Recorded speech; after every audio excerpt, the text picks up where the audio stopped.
সৎ বোনের পছন্দ নয় বলে মাথার সব চুল আজ কেটে দিল আমার সৎ মা। অনেক কান্নাকাটি করার পরও আমার একটা কথাও শুনলেন না উনি। রূপ জিনিসটা কার পছন্দ নয়? সবাই রূপবতী তরুণী পছন্দ করেন, অনেকে চান সুন্দরী হতে, কিন্তু আমার কাছে রূপবতী হওয়াটা যে একটা অভিশাপ। নিজের চেহারার জন্য আমি যে অভিশপ্ত। আমার সৎ মা এবং বোন সব সময় আমার রূপের হিংসে করেন। আমার মাঝে মাঝে মনে হয় ওই সব মেয়েদের মতো আমার মুখেও কেন অ্যাসিড ছুঁড়ে মারে না। চুল কাটা শেষ হয়ে গেলে তোরে হাত টান মেরে ফেলে দেওয়া হয় উঠানের এক কোণে। সৎমা ও বোন হাসতে হাসতে বাড়ির বাইরে চলে যায়। তোরে সেখানেই বসে কাঁদতে থাকে। এ জন্য নয় যে তার চুলগুলো কেটে দেওয়া হয়েছে, সে কাঁদতেছে যে বাবা বারান্দায় বসে থেকেও কিচ্ছুটি বলল না। তোরে গ্রামের একটা নিম্ন মধ্যবিত্ত পরিবারের মেয়ে, কাছের মানুষ বলতে তার কেউ নেই। তোরির বয়স 3 কি 4 হতে না হতেই মা কলেরায় আক্রান্ত হয়ে এক রাতের মাঝেই মারা যায়। বাবা সে সময় মেয়ের চিন্তাতে আরেকটা বিয়ে করে নিয়ে আসেন।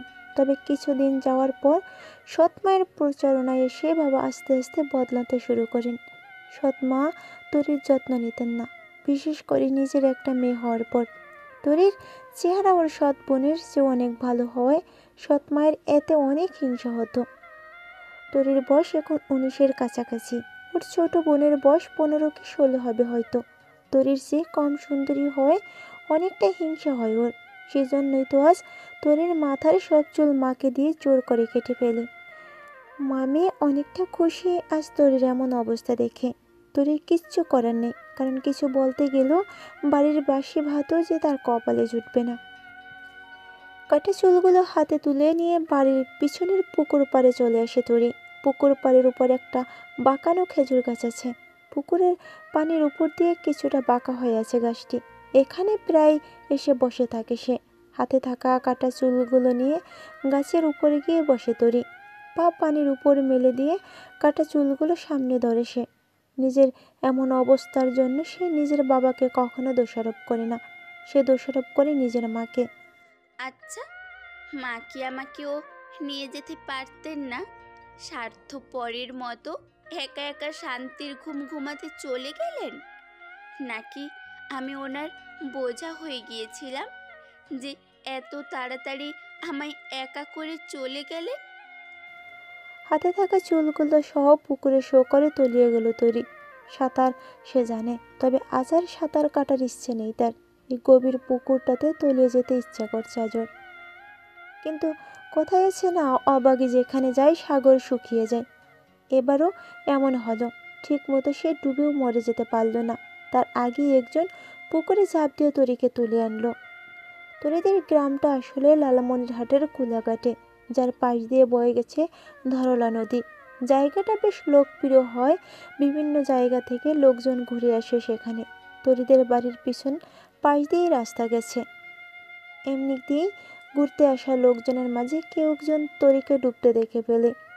এরপর তরিকে উদ্ধার করে ঘাটে আনে। তরিকে কোলে করে ওদের বাড়ি নিয়ে আসে। যে তরিকে তুলে আনলো তার বয়স হয়তো 40-45-এর কাছাকাছি হবে, তবে দেখে মনে হয় একদম সুস্থ সবল মানুষ। উনি তরির সুস্থতার খেয়াল করে নিজের গাড়ি থাকা কিছু ঔষধ তরিকে খাইয়ে দিলেন। তরির বাবা পাশেই ছিলেন। লোকটির এমন পরিচর্যা দেখে তরির বাবা বেশ লজ্জিত হলেন। লোকটিকে দেখে মনে হলো উনি একজন ডক্টর। যাই হোক, তরির জ্ঞান ফেরার আগেই লোকটি তরির বাবার কাছে বিদায় নিলেন। বাড়িতে তরির সৎমা ও বোন ছিল না ততক্ষণে। তরির জ্ঞান ফিরলে নিজেকে বারান্দার ছোট্ট চৌকিতে আবিষ্কার করলো। পাশে ওর সৎমা ও বোন দাঁড়িয়ে আছে। ওর জ্ঞান ফিরতে দেখলেই বলে। তরি এসবের মানে কিছুই বুঝতে পারল না। প্রচুর মাথা ব্যথা করছে। মাথায় ভেজা ওড়না পেঁচিয়ে ঘরের ভিতর চলে গেল। তরি গরিব ঘরের মেয়ে হলে কি হবে, পড়াশোনায় প্রচুর মেধাবী। পড়াশোনা ওর সৎ মা চেয়েও আটকাতে পারেনি, কারণ ছোট থেকেই বৃত্তি পায় আর এই ব্যাপারে কারো সাহায্যের প্রয়োজন পড়েনি ওর। এসএসসিতেও অনেক ভালো রেজাল্ট করেছিল। শহরের একটা নামিদামি স্কুলে পড়ারও সুযোগ পেয়েছিল সে, তবে পরিবারের চাপে এসে সে যেতে পারেনি, তাই গ্রামেরই একটা কলেজে ভর্তি হয় সে। এখন উচ্চ মাধ্যমিক প্রথম বর্ষের ছাত্রী সে। চাই কি 5 দিন হবে হয়তো। তরির বাবা উঠোনে বসে কুলোর গুণের তার দিয়ে গিট লাগাচ্ছিল। সে সময় সেদিনের মধ্যবয়স্ক লোকটি তরির বাবার সামনে এসে দাঁড়ায়। তরির বাবা লোকটিকে দেখে চমকে যায়, উঠে দাঁড়িয়ে সালাম দেয়। আসসালামু আলাইকুম। জি, ওয়ালাইকুম আসসালাম। কি করবেন সাহেব? জি, আপনার মেয়েকে আমি আমাদের বাড়ির বউ বানিয়ে নিয়ে যেতে চাই। বিয়ে? জি। কথাটি শুনে তরির বাবা চিন্তিত মুখে দাঁড়িয়ে রইলেন।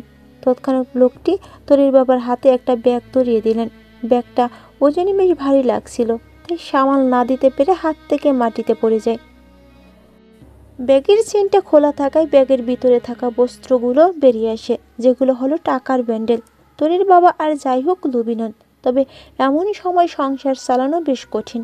ওনারও বয়স হয়েছে, খুব একটা খেটে রোজগার করারও সামর্থ্য ওনার নেই। তাই সামনে থাকা ব্যক্তিটির দিকে তাকিয়ে উনি বললেন, সাহেব, আমি জানেন আপনি কে? এইটাও জানেন আমার মেয়ে কি জন্য নিজের বাড়ির বউ বানাইতে চান? তবে আপনাকে দেখে ভদ্রলোক মনে হয়, তাই কই আমি আমার মেয়েকে দিতে পারবো, তবে আমারে 2 দিন সময় দেন। লোকটির কিছু একটা ভেবে উত্তর দিল, দেখুন, আমি কালকের মধ্যে আপনার মেয়েকে নিয়ে যেতে চাই, তাই যা ভাবার জলদি ভাববেন। আমি এখন আসি। কথাটি বলে আর এক মুহূর্ত দেরি না করে চলে গেল লোকটি। যাওয়ার পথে লোকটি দেখতে পেল লাল হিজাবে তরি বাড়ির দিকে যাচ্ছে। বাড়ির সামনে এত বড় গাড়ি দেখে বেশ বিস্মিত হয় তরি। তাড়াতাড়ি গিয়ে বাড়িতে ঢোকে সে। উঠোনে গিয়ে দেখে ওর বাবা উঠোনে একটা ব্যাগের পাশে পড়ে থাকা অনেকগুলো টাকার ব্যান্ডেল গোছাচ্ছে। বাবার কাছে গিয়ে কপাল হালকা কুঁচকে জিজ্ঞেস করে, বাবা, এত টাকা কোথায় পেলে তুমি? তরির বাবা বেশ হকচকিয়ে জবাব দেন, তুই ঘরে যা তো, সব কথা তোর না শুনলেও চলবো। যা এখন ঘরে যা। তরি আরও বেশি সন্দেহর দৃষ্টিতে তাকায় বাবার দিকে। টাকার ব্যাগ বাবার হাত থেকে উঠোনের এক পাশে ছুঁড়ে ফেলে দিয়ে বলে, বাবা, তোমায় যেটা বলেছি তার জবাব দাও। এত টাকা কোথায় পেলে?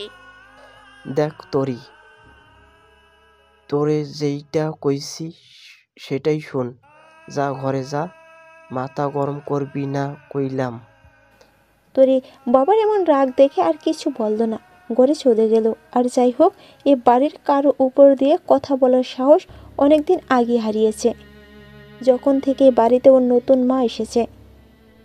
বিকেল থেকে মা মেয়ের পুরো পাড়ার খবরাখবর নেওয়া হয়ে গেল বাড়ি ফিরে। রসুই ঘরের দায়িত্বটা তরি সামলায়, বলা চলে প্রায় সকল কাজই সে করে।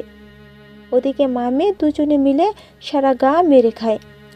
পুকুরে গিয়ে গোসল সেরে দুজন মিলে ঘরে ঢুকে চৌকির এক পাশে সেই ব্যাগ দেখতে পায়। ব্যাগে কি আছে তা দেখতে ব্যাগের চেন খুলতে দেখে অনেক টাকাগুলো দেখে মা মেয়ে দুজনের চোখ বড় বড় হয়ে যায়। ব্যাগের মধ্যে হাত ঢুকিয়ে টাকার ব্যান্ডেলগুলো নাড়তে থাকে। টুনির বাবা ঘরে প্রবেশ করলে জিজ্ঞেস করে, হ্যাঁ গো, কোথায় পেলে গো এত টাকা? চুরি চাকারি করলো নাকি? লটারি লেগে গেছে? আহ, তোমার শুরু হইয়া গেল না? আরে আজ একটা লোক তারির বিয়ের জন্য আইছিল, সেই দিয়ে গেল এত টাকা। এখন এই টাকার যদি আজীবন মতো চাও, তাহলে আগে তোমরা দুজন মিলে তারির বিয়ের জন্য রাজি করাও, বুঝলা? সকাল সকাল সৎমা ও বোনের আদর দেখে ধরে হতভম্ব হয়ে বসে আছে। যে মহিলা কালি ওর মাথায় চুলগুলো কেটে দিল, আজ সে ওর চুলের জন্য আফসোস করছে। হাতে এক বাটি পায়েস, ছানার সন্দেশ আরও কয়েক প্রকার মিষ্টি এনে তরিকে আদুরে ভাবে খাওয়াচ্ছেন উনি। এতটা আদর তরির মনে কেমন যেন ঝড়ের আভাস দিচ্ছে। কারণ এর আগে যতবার এমন হয়েছে ততবারই কোনো না কোনো গণ্ডগোল হয়েছে তরির জীবনে। খাওয়া বাদ দিয়ে সৎমাকে বলে ওঠে তরি, মা, কিছু হয়েছে? আমাকে এত আদর যত্ন করছেন? নাটকীয়ভাবে সৎমা বলে ওঠে, আর বলিস নে তরি, আজ তোর বিয়া হয়ে গেলে তো আর আদর করবার পারুম না, তাই জন্যে আজ তোর পছন্দের মিষ্টি গোল্লান খাইয়াতে আনলাম রে। বিয়ে? কার বিয়ে? ও মা, তোর বিয়ে? কি? এমন কিছুরই আশঙ্কায় ছিল তরি। অবাক চোখে তাকিয়েছে ওর সৎ মায়ের দিকে। ওদিকে বোনও মিটিমিটি হাসছে। নিজেকে প্রচুর বোকা মনে হচ্ছে তরির। এটা ছাড়াও এ বাড়িতে আর কী বা আশা করতে পারে ও? এর প্রতিরোধ কখনই করতে পারবে না সে জানে। এটাও বোঝার বাকি নেই কালকের টাকাগুলো কীভাবে এসেছে। বাকি রইল নিজের ভাবার কথা। আচ্ছা, নিজের মেয়েকে তাহলে বিক্রি করে দেওয়াটা খুব গর্বের ব্যাপার। সব চিন্তা ভাবনা মাথায় থেকে দূর করে দিয়ে তরি ওর সৎ মাকে উদ্দেশ্য করে বলে, আমি কোনো বিয়ে টিয়ে করতে পারবো না। কথাটি শুনে মুহূর্তের মাঝে ওর সৎ মায়ের মুখ কালো হয়ে গেল। রাগান্বিত স্বরে বলল, বিয়ে করবি না মানে? করবো না ব্যাস, তোমরা আমায় জোর করতে পারবে না। মরণ, তুই বিয়ে করবি না তোর ঘাড় করবে। শোন তরি, আজ তোরে বিয়ে করে নিয়ে যাবি। কোনো গন্ডগোল পাকালে তোরে জন্মের শিক্ষা দিয়ে দিব। চল মিলি। কথাগুলো শরীরে কাটার মতো বিঁধলেও কিচ্ছু করার নেই। সৎ মায়ের স্বভাব সম্পর্কে খুব ভালো করে জানে। যদি ওনার কথা মতো না চলা হয় তাহলে তরির অবস্থা আরও খারাপ করে দিতে পারে। মন চায় পালিয়ে যেতে, কিন্তু তাও করতে পারবে না সে, কারণ অতটা সাহস ওর মাঝে নেই। আর কোথাও বা যাবে ও? কী বা করবে? কোথায় থাকবে? এত কিছুর মাঝে আরও একটা জিনিস ওর মাথায় ঘুরপাক খাচ্ছে। আচ্ছা, কে এত টাকা দিয়ে আমায় কিনে নিল? শেষোক্ত কথাটি মনে করে নিজের অজান্তেই চোখের কোণে জল চলে এসে তরির। পরনে বোরখাও মাথায় হিজাব পরে নিজের ঘরে বসে আছে তরি। একটু আগেই রেজিস্টার পেপারে সাইন করল সে। এখন চলে যেতে হবে ওর। একদম স্তব্ধ হয়ে বসে আছে সে। যাকে নিজের জীবনটা দলিল করে দিল তাকে দেখা তো দূর, নামটাও জানা হয়নি। একটু পর তরির রুমে সেই মধ্যবয়স্ক লোকটি প্রবেশ করল এবং গম্ভীর গলায় বলল, চলো, আমাদের আবার অনেক পথ যেতে হবে। জমকালো সাজে সাজানো একটা আলিশান রাজপ্রসাদের মতো বাড়ির সামনে এসে গাড়িটি থামে। সঙ্গে সঙ্গে বাড়ির বাইরে থাকা সিকিউরিটি এসে গাড়ির দুপাশে দরজা খুলে দেয়। এক পাশ থেকে সেই মধ্যবয়সী লোকটি বেরিয়ে আসে। গাড়ি থেকে নেমে অন্য পাশের দরজার কাছে গিয়ে হাত বাড়িয়ে দেন উনি। হাতটাকে পাশ কাটিয়ে গাড়ির ভিতর থেকে বেরিয়ে আসে তরি। এতে লোকটির কিঞ্চিত খারাপ লাগলেও কিছু বললেন না। এমন হওয়াটা স্বাভাবিক ছিল। বাড়ির কয়েকজন কাজের লোককে গাড়িতে থাকা ব্যাগ নিয়ে আসতে বললে তরি বারণ করে। আমি আমার ব্যাগ নিজেই ওঠাতে পারবো, আমার কারোর সাহায্যের প্রয়োজন নেই। বাড়িটা বাইরে থেকে যতটা সুন্দর ভিতর থেকে আরও বেশি সুন্দর। বিভিন্ন রকম শোপিস আসবাবপত্র, যার বেশিরভাগই অ্যান্টিকের। সব কিছু অনেক সুন্দরভাবে গোছানো। হবেই বা না কেন, যেখানে বাড়ির এক এক রকমের কাজের জন্য এক এক করে কাজের লোক রাখা। বাড়ির ভিতরে যাওয়ার পর লোকটি একজন মহিলাকে বললেন তরির রুমটি দেখিয়ে দিতে। মহিলাটি ওনার কথা মতো তরিকে দেখে দোতলার একটি রুমে নিয়ে গেলেন। রুমটা দেখে তরি অনেকটা অবাক। এত বড় রুম এর আগে কখনো দেখেনি সে। মনে হচ্ছে যেন ওদের বাড়ির সমান জায়গাও কম পড়বে এই রুমের সমান হতে গেলে। একটা ফুটবল গ্রাউন্ডের মতো। তবে এসব কিছু দেখার পরও তরি অনেকটা উদাসীন।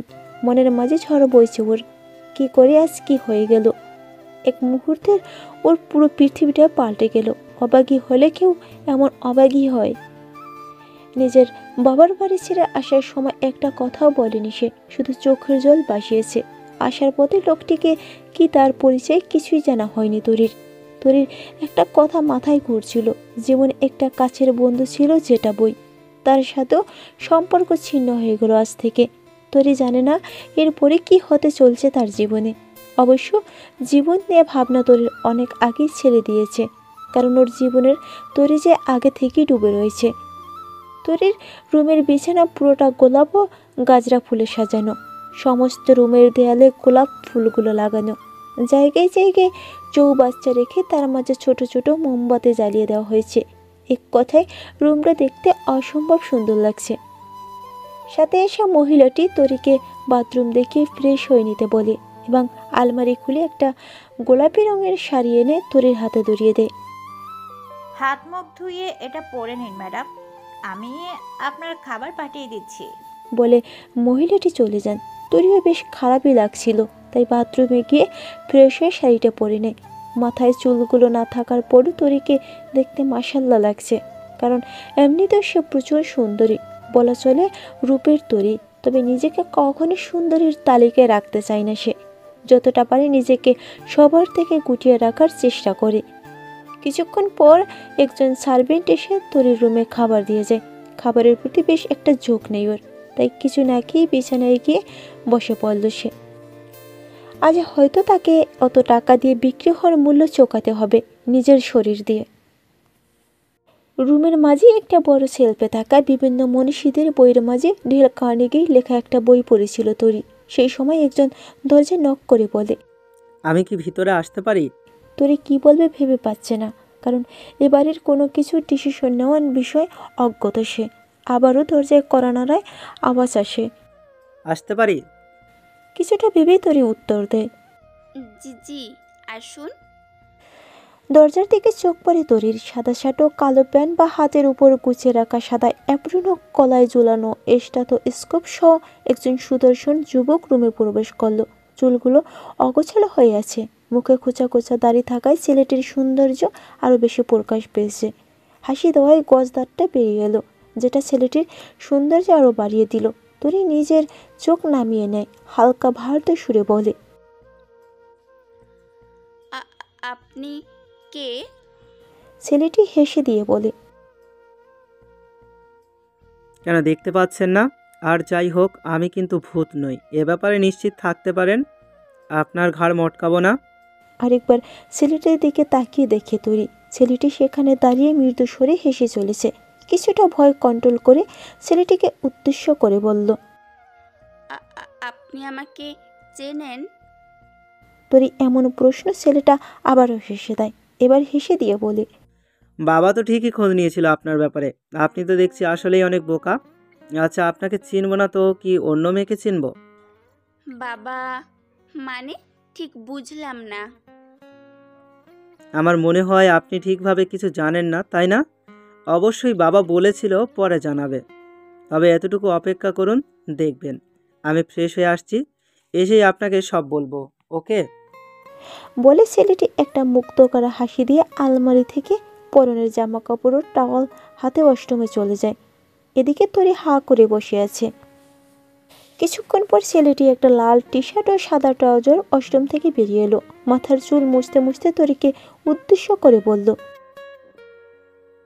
রূপের তরী, ওভাবে তাকিয়ে থাকলে যে আমি অনেক লজ্জা পাবো, তখন আমার মুখটা যে ঢেকে রাখতে হবে।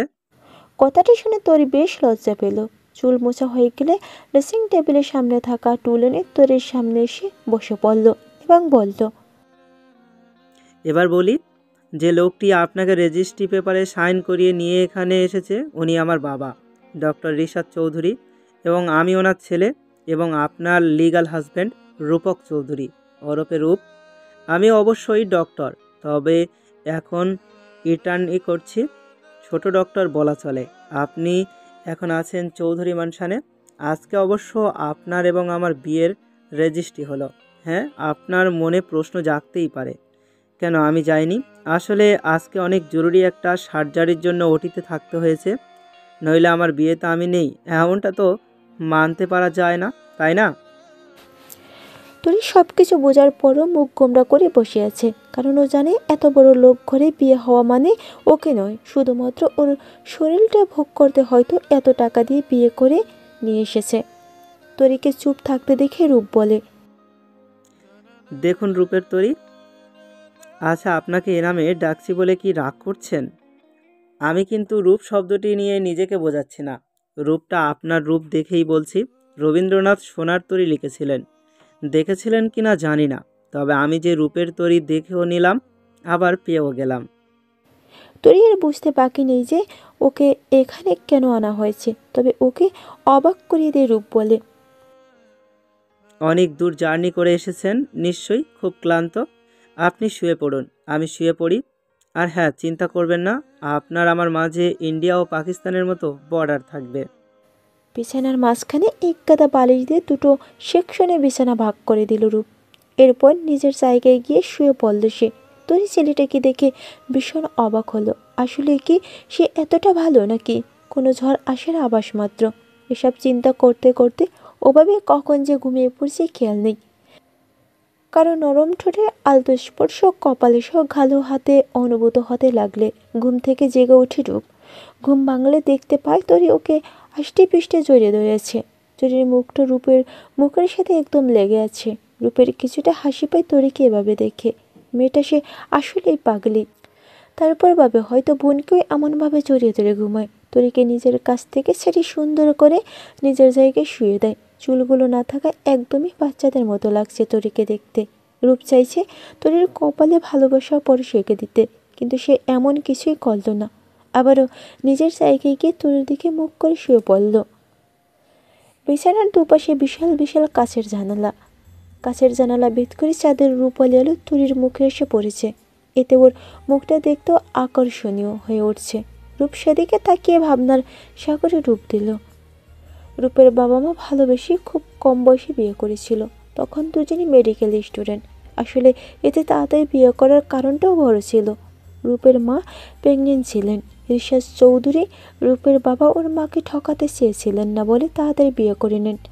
কয়েক মাস যাওয়ার পর রূপ জন্ম নেয়। তবে রূপের মা নিজের ক্যারিয়ার ঠিক করার লক্ষ্য রূপের বাবার সাথে ঝামেলা করেন। এরপর রিশাদ চৌধুরী অনিচ্ছা সত্ত্বেও দুজনে আলাদা হয়ে যেতে হয়। রূপের মা চাননি রূপকে নিতে, তাই রূপ তার বাবার কাছেই বড় হতে থাকে। রিশাদ চৌধুরী নিজের ছেলেকেও ক্যারিয়ার দুটোই সমানভাবে পরিচালনা করতে থাকে। এক পর্যায়ে এসে উনি সুখের মুখ দেখেন। আস্তে আস্তে রিশাদ চৌধুরী একজন বড় ডক্টর হয়ে সাফল্য অর্জন করেন। রূপের মা আফসোস করলেও আর কোনোভাবেই রিশাদ চৌধুরীকে মানাতে পারেন না। নিজের ছেলেও কাজ নিয়ে সব কিছু বিজি থাকতেন তিনি। রূপ ছোটবেলা থেকেই বাবা মায়ের মতো প্রচুর মেধাবী, তাই তো এখন সে ঢাকা মেডিকেল কলেজ ইন্টার্নি করতে পারছে। মায়ের শূন্যতা রিশাদ চৌধুরী কখনো উপলব্ধি করতে দেননি রূপকে। রূপও কখনো মায়ের কাছে যেতে চায়নি। ওর কাছে ওর বাবাই সব। সেদিন পানিতে তরিকে ডুবতে দেখে রিশাদ চৌধুরী উদ্ধার করেন। মেয়েটির মুখের দিকে তাকিয়ে একটা মায়ের স্নেহের অনুভূতি জাগে। তাই 4-5 দিন ধরে ওর সব খবরাখবর নিয়ে সোজা বিয়ের প্রস্তাব নিয়ে আসেন। উনি ইচ্ছা করে টাকাগুলো এনেছিলেন যাতে তরিকে নিজের বাড়ির বউ বানানোর কোনো সংশয় না থাকে, এবং এই সংশয় কেটে গেলে যখন রেজিস্ট্রি পেপারে তরি সাইন করলো। একটা জিনিস ক্লিয়ার করি, বিয়ের রেজিস্ট্রি পেপারে কনের স্বাক্ষর তার বাবা করলেও যেমন বিয়ে হবে, তেমনি ছেলের বাবা ছেলের হয়ে স্বাক্ষর করলেও বিয়ে হবে। এটা অনেকের কাছেই গোলমাল লেগেছে, তাই বলে দিলাম। ভাবনা করে কখন যে ঘুমিয়ে পড়েছিল রূপ তার ঠিক নেই। মুখের পানি ছিটে পড়ায় চোখ টিপে টিপে ঘুম ভাঙল ওর। ব্যাপারটা কিছুটা বিরক্তকর হলেও সেটাই আবার তরিকে দেখে ভালো লাগায় পরিণত হলো। হাসি মুখে তরির দিকে সে মুচকি হেসে দিয়ে বলল, সকাল সকাল পানি ছিটিয়ে ঘুম ভাঙাচ্ছেন যে, আপনার হাত দিয়ে কি ডাকতে পারলেন না? রূপের হাসি দেখে তরির কেমন অবাক লাগে। কি অদ্ভুত মানুষটা, সবসময় শুধু হাসে। কাল রাত থেকে একটা কথাও কিনে সে হেসে ফেলেছে। রূপ হাতের তুড়ি বাজিয়ে বলল, কি হলো, কোন রাজ্যে ভাসছেন রূপের তরি? না, আসলে ভাবলাম আপনাকে ছুঁয়ে কিভাবে ডাকবো, মানে। রূপ এবার জোরে জোরে হেসে চলেছে। তরি ভাবছে পাগল হয়ে গেল নাকি লোকটা। রূপ হাসতে হাসতে পেট ধরে শ্বাস নিতে থাকে আর হাঁপানো গলায় বলে, আপনি আমায় হাসিয়েই মারবেন দেখছি। ও মোর খোদা, তুমি কি শুনছো? রূপের তরি কি বলছে? আমায় নাকি হাত দিয়ে ছুঁয়ে ডেকে দিতে লজ্জা। কেন, আমি কি করলাম? কাল রাতে আমায় আষ্টে পিষ্টে জড়িয়ে ধরে ঘুমিয়েছেন, আর এখন বলছেন কি করলাম? তুরি কাল রাতে এমন কিছুই ভয়েছিল। বাড়িতে থাকাকালীন মিলিকে প্রায় এমন জড়িয়ে ধরে ঘুমাতো সে, কিন্তু কাল রাতে সে কি কাজ করেছে সে ভাবতেই কেমন লাগছে ওর। লজ্জা পাবেন না, কবুল না বললেও লিগালি হাজব্যান্ড ওয়াইফ আমরা। সো তরি আর কিছু না বলে ওয়াশরুমে ঢুকে পড়ল। আর যাই হোক, কাল রাতে কাজটা একদমই ঠিক হয়নি। তরি ভেবেছিল রূপ ওকে কিছু করবে, তবে উল্টো ও নিজে এমন কাণ্ড করে বসে আছে। বেসিনের আয়নায় মুখটা দেখছে সে। আচ্ছা, এই রূপের কারণে কি এই তো কিছু? সবাই তাহলে রূপের পাগল? মনের ভিতরটা কেউই দেখল না। ওয়াশরুমের দরজায় নক করার পর আওয়াজ হলো। তাড়াতাড়ি দরজাটা খুলে দেয় তরি। অমনি রূপ হাসি মুখে বলে, আপনার হয়ে গেলে নিচে চলে যান, ব্রেকফাস্টের জন্য বাবাও বসে আছেন, আমি ফ্রেশ হয়ে আসছি। তরি অষ্টম থেকে বেরিয়ে এলে রূপ ভিতরে ঢোকে।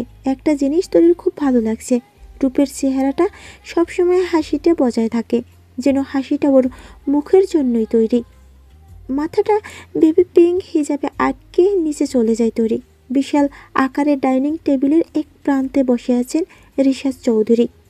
তরিকে আসতে দেখে বললেন, এখানে বসো তরি। তরিও বাধ্য মেয়ের মতো বসে পড়ে। সাথে সাথে একজন সার্ভেন্ট এসে তরির সামনে থাকা প্লেটে ব্রেকফাস্ট দিয়ে যায়। রিশাদ চৌধুরী আবারও বলেন, তোমার সাথে আমার পরিচয়টা হয় নাই, কিন্তু আমার মনে হয় রূপ জানিয়েছে আমি কে। আমি তোমার শ্বশুর। তবে তোমার যা ভালো লাগে তাই বলে আমায় ডাকতে পারো, যেমন ধরো বাবা, আব্বু, আব্বা। তরিও ওনার কথায় খানিক হেসে ওঠে। আচ্ছা তরিমা, তোমায় একটা কথা বলার ছিল। তরি ওনার দিকে তাকিয়ে বলল, জি বাবা, বলুন। আমি তোমার জবজাতীয় পড়াশোনার ব্যাপারে এখানকার একটা কলেজ ঠিক করেছি। কাল থেকে তুমি সেখানে যাবে। কলেজ কথাটি শুনে মন আনন্দে নেচে ওঠে তরির। এখন তো নিজের শ্বশুরকে মাথায় তুলে নাচতে ইচ্ছা করছে ওর। আর যাই হোক, পড়াশোনাও করতে পারবে, এটাই যথেষ্ট। কিন্তু বাবা, আমায় কে নিয়ে যাবে? মানে আমি তো এখানকার কিছুই চিনি না। তরিমা, এত বোকা হলে কি করে হবে বল তো? তোকে তো রূপ দিয়ে আসবে। তবে আসার সময় আমাদের যে কোনো একটা ড্রাইভার তোকে গিয়ে নিয়ে আসবে, কেমন? ও, তাহলে ঠিক আছে। রূপ সিঁড়ি বেয়ে নামতে নামতে তরির দিকে তাকায়। তরির মাঝে এতটাই বিভোর হয়ে যায় যে হোঁচট খেয়ে পড়ে যায়। হালকা মাজায় ব্যথা পায় সে। তরি ব্যাপারটা দেখে প্রথমে হেসে ওঠে এবং বলে, রাস্তা দেখে চলা উচিত। রুমে যাওয়ার পর একা থাকায় নাচানাচি শুরু করে দেয় তরি। আবার নিজের প্রিয় বন্ধুদেরকে ফিরে পাবে সে। বাহ, কি মজা! বই ছাড়া তরি আর তরি ছাড়া বই কেমন যেন ফিকে ফিকে লাগে। যতই হোক, সম্পর্ক ছোট থেকেই গভীর অনেক। রূপ ব্রেকফাস্ট শেষ করে রুমে এসে তরির এমন কাণ্ড দেখে হাসতে শুরু করে দেয়। তরি যখন বুঝতে পারল রূপ দরজার পাশে দাঁড়িয়ে আছে, ওর কান দিয়ে ধোঁয়া বেরোতে শুরু করলো। ইসরে, আবারও ওনার সামনে কি করলাম আমি? তবে উনি না খেয়ে রুমে এলো যে। আচ্ছা, আপনি না খেয়ে চলে এলেন যে? না খেয়ে কোথায় এলাম? খেয়েই তো এলাম। এত তাড়াতাড়ি? আমি একজন ডক্টর, এবং একজন ডক্টরের অনেক টাইম মেনটেন করে চলতে হয়। খাওয়ার বিষয় থেকে শুরু করে আমি সকল কাজ তাড়াতাড়ি করে ফেলতে পছন্দ করি। ও, বিছানার উপর এতক্ষণ বসেছিল তরি। ঘুম থেকে ওঠার পরপরই কিছুটা শরীর খারাপ লাগছিল ওর। এখন ব্যাপারটা আরও বেশি খারাপ লাগছে, মাথা ব্যথা করছে খুব। বিছানা ছেড়ে উঠে গিয়ে সেলফের উপর থাকা ঔষধের বক্স থেকে একটা নাপা এক্সট্রা খেয়ে নেয়। রূপতরির একটা জিনিস খেয়াল করেছে, তবে বলতে পারছে না। মাথা নিচু করে দাঁড়িয়ে আছে সে। ঔষধ খাওয়া হয়ে গেলে বিছানার এক পাশে গিয়ে শুয়ে হেলান দিয়ে বসে পড়ে। এরপর কিছু একটা দেখে চোখ বন্ধ করে চিৎকার দেয়। না! সাদা বিছানার চাদর রক্তের দাগটা স্পষ্ট। তরি নিজের জায়গায় বসে চোখ বড় বড় করে তাকিয়ে আছে সেদিকে। ওর বুঝতে বাকি নেই দাগটা কিসের। হয়তো এমন কিছুর জন্যই মাথাটা ব্যথা করছে ওর। এই মুহূর্তে এতটা লজ্জা লাগছে তরি, যা বলে বোঝানো যাবে না। দরজার সামনে দাঁড়িয়েছে রূপ। রূপ অবশ্য চোখ নামিয়ে রেখেছে। তরি একবার রূপের দিকে তাকালো। চোখে চোখ পড়তে রূপ তাড়াতাড়ি রুমের দরজাটা লাগিয়ে চলে গেল। নিজের এমন অবস্থার জন্য এই মুহূর্তে তরির কোনো রকম প্রস্তুতি নেই, কারণ এ বাড়িতে আসার আগে নিজের সমস্ত জিনিসপত্র সেভাবে গোছায়নি সে। বেডশিটের উপর ব্লাড দেখলে গায়ে কেমন কাটা দিয়ে উঠছে। কোনো কিছু চিন্তা না করে বিছানা থেকে নেমে একটানে বেডশিটটা নিয়ে দৌড়ে বাথরুমে চলে যায়। বেডশিটটা কাচতে কাচতে এক পর্যায়ে তরি নিজেই ভিজে যায়, তাই একই সাথে গোসলটাও সেরে ফেলে। তবে এবার সে পড়ল আসল ঝামেলায়। তরি ঘড়িতে জামা কাপড় বা শাড়ি নিয়ে আসতে ভুলে গেছে সে। এবার উপায়? আচ্ছা, উনি তো এখন রুমে নেই, তাহলে তোয়ালাটা পেঁচিয়ে আমি কাপড় চোপড় নিয়ে আসি। মনে মনে ফোন দিয়ে কাটে তরি। ওর যা বাবা তাই কাজ। গায়ে টাওয়ালটা পেঁচিয়ে ওয়াশরুম থেকে বেরিয়ে আলমারির সামনে এসে দাঁড়ায় সে। কিন্তু কি আর করার, মুখোমুখি তো হতেই হবে পদের দুজনকে, তাই না? স্যানিটারি ন্যাপকিনের প্যাকেট হাতে দরজা খুলে রুমে প্রবেশ করে রূপ।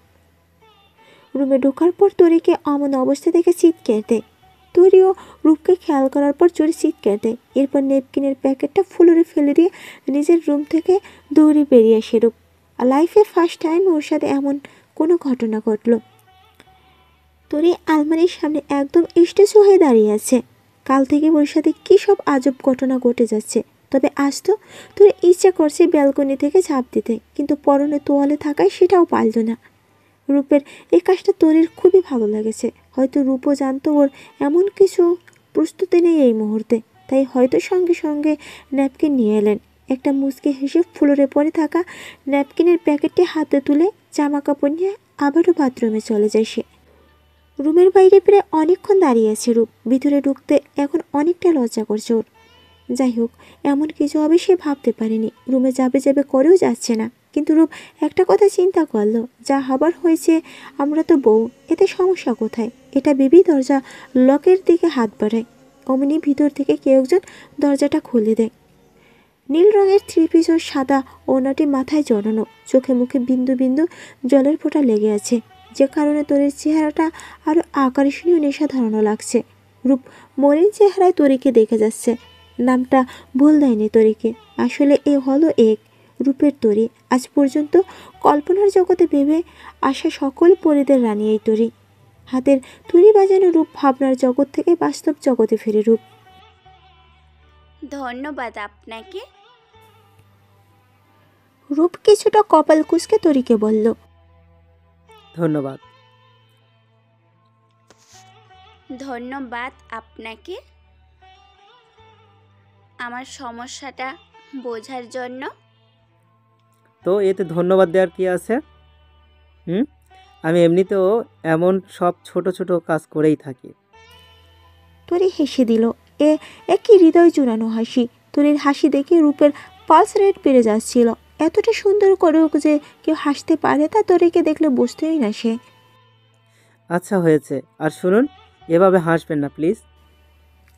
করুণভাবে তরিকে বলল রূপ। তরির ঠোঁট উল্টে চোখ গোল করে ঘুরিয়ে বলল, কেন? হাসলে কি আপনার কানের সমস্যা হবে? রূপ মনে মনে উত্তর দিল, তুমি কি করে বুঝবে আমার রূপের তরি? ওভাবে হাসলে যে আমার হৃদস্পন্দন বেড়ে যাচ্ছে, এর পরের বার মরেও যেতে পারি। বুকের বাপাশে হাত রেখে কথাগুলো মনে মনে বলছিল রূপ। তরির কণ্ঠে আবার চোখ মেলে তাকায়। আপনি কি এখানেই দাঁড়িয়েছিলেন? কি? না মানে মাত্রই তো আসলাম, আমি তো নিচেই ছিলাম। সত্যি তো? তো আপনার কি মনে হয় আমি আপনাকে আবার টাওয়ালে মোড়ানো দেখতে দাঁড়িয়ে থাকবো? তরির দিকে কিছুটা ঝুঁকে দুষ্ট হেসে কথাটি বলে রূপ। তরি খানিকটা লজ্জাও পায়, কারণ মনে মনে ও এটাই ভাবছিল। রূপ ওকে পাশ কেটে রুমে ঢুকে পড়ে। আলমারি থেকে কাপড় চোপড় বের করে বিছানায় রাখতে রাখতে বলে, আমি একটু পর বেরোবো, ফিরতে রাত হতে পারে। আপনার একা থাকতে কোনো সমস্যা হলে আন্টিকে ডেকে নেবেন। আচ্ছা।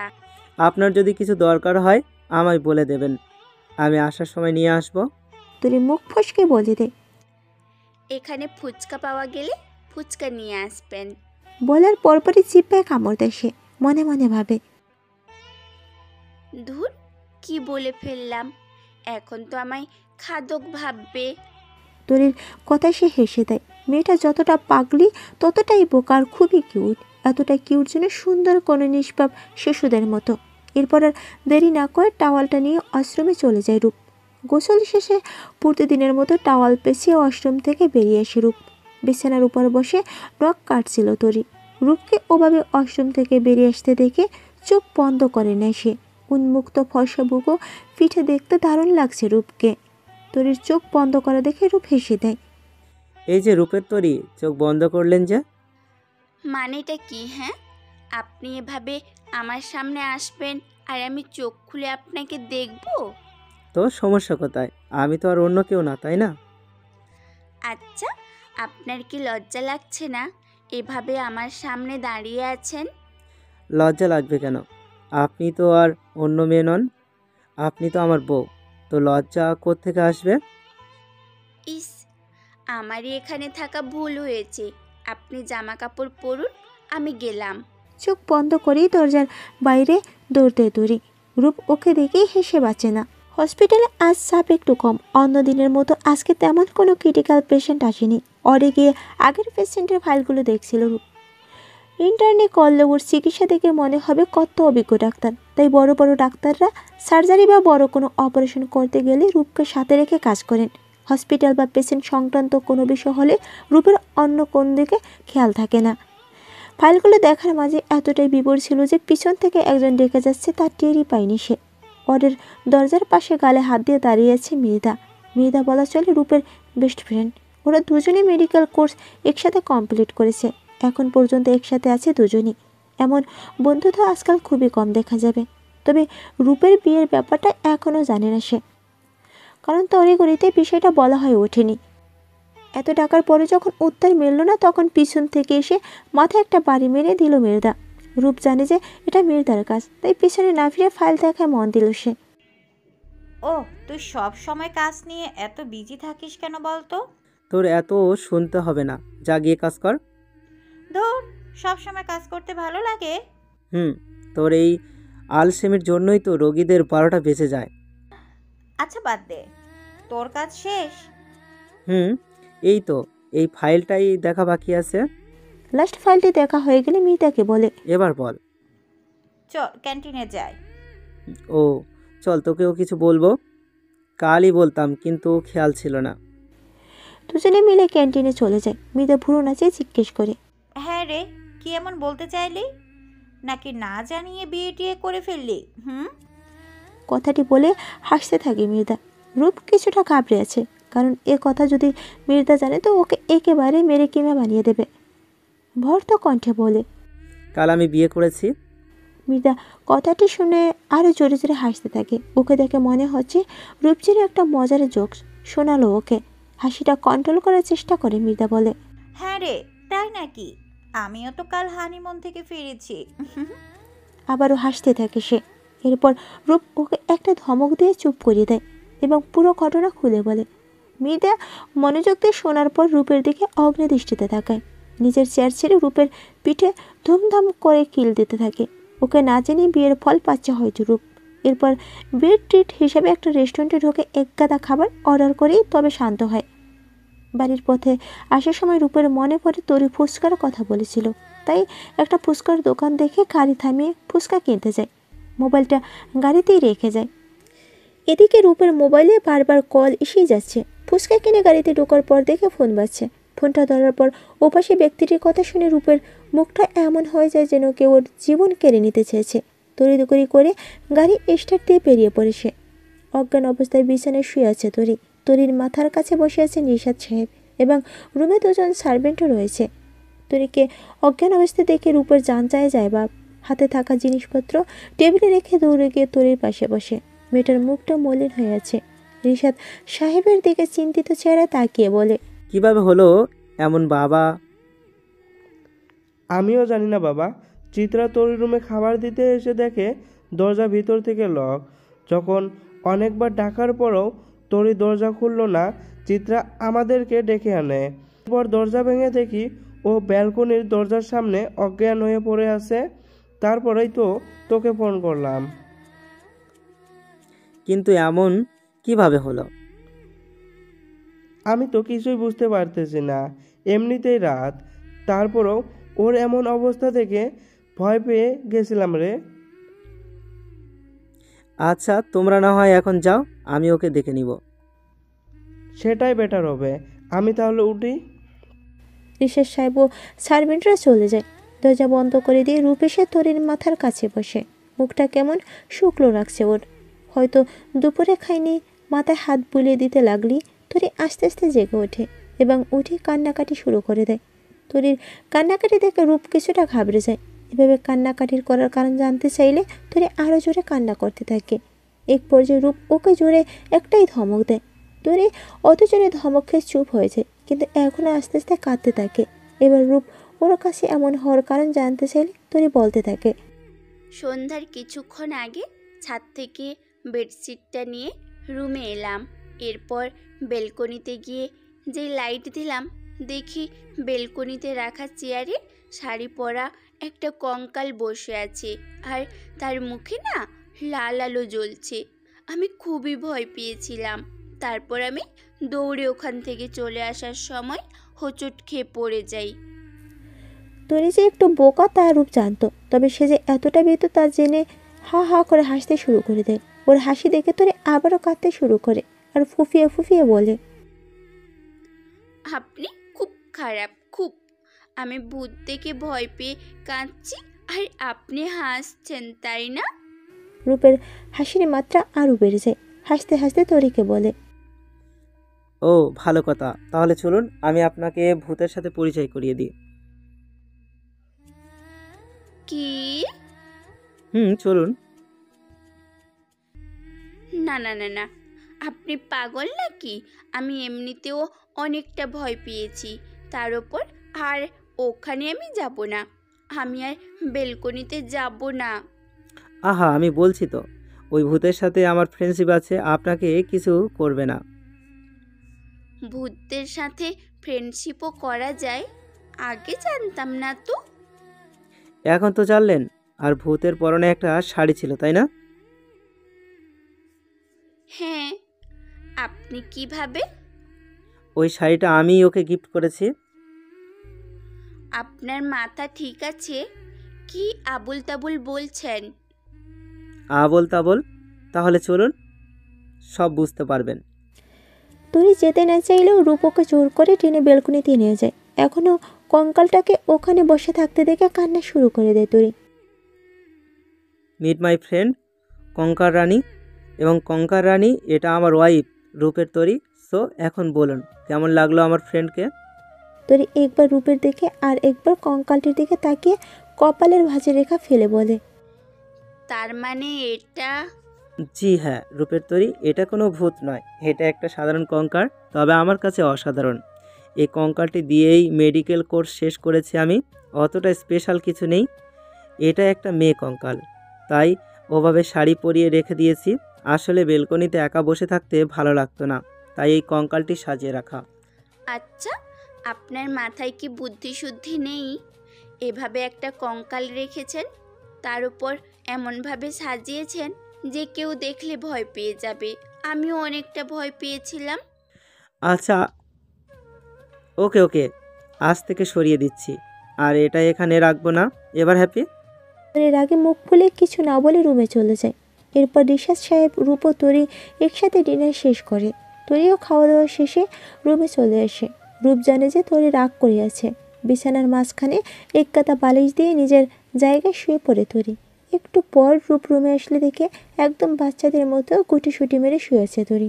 দরজাটা লাগিয়ে রূপও নিজের জায়গায় গিয়ে শুয়ে পড়ে। মাঝরাতের দিকে দাঁত কড়মড় করার আওয়াজে রূপের ঘুম ভেঙে যায়। এমনিতেই ওর ঘুম অনেক হালকা। ল্যাম্পের সুইচটা দিয়ে পাশের তাকায় রূপ, দেখে তরি ঠান্ডায় কাঁপছে। ওর মাথায় হাত দেখে গা গরমে পুড়ে যাচ্ছে। রূপ মনে মনে চিন্তা করলো, পাগলি তাহলে আসলেই অনেক ভয় পেয়েছে, নইলে এত জ্বর আসতো না। এরপর রূপ উঠে গিয়ে একটা বাটিতে পানিও নিজের রুমাল নিয়ে আসে এবং সেগুলো দিয়ে তরির কপালে জলপট্টি দিতে থাকে। এভাবে সারা রাত তরির মাথার কাছে বসে সব কিছুই করে, জ্বর কমানোর জন্য যা যা করতে হয়। যখন তরির জ্বর কমে গেল, এক পর্যায়ে তরির পাশে ঘুমিয়ে পড়ে রূপ। সকালবেলা তরি ঘুম থেকে উঠে দেখে রূপ ওকে জড়িয়ে ঘুমিয়েছে। রূপকে ওভাবে দেখে তরি তা দেখে কিছুটা ভয় পেয়ে যায়। রূপ ওকে খারাপ কিছু? তরি তাড়াতাড়ি করে বিছানা ছেড়ে উঠে একটা চিৎকার দেয়। তরির চিৎকার শুনে রূপের ঘুম ভেঙে যায়। দর পুড়িয়ে ঘুম থেকে উঠে তরিকে জিজ্ঞেস করে, আপনি ঠিক আছেন? ঠিক আছেন মানে? আপনি আমায়? কি আপনাকে? আপনাকে তো আমি ভালো মানুষ ভেবেছিলাম, কিন্তু আপনি যে এমন তা জানতাম না। ছি! আমি কি করেছি বলবেন তো? আপনি আমাকে ওভাবে, ছি! আমার তো বলতেও লজ্জা লাগছে।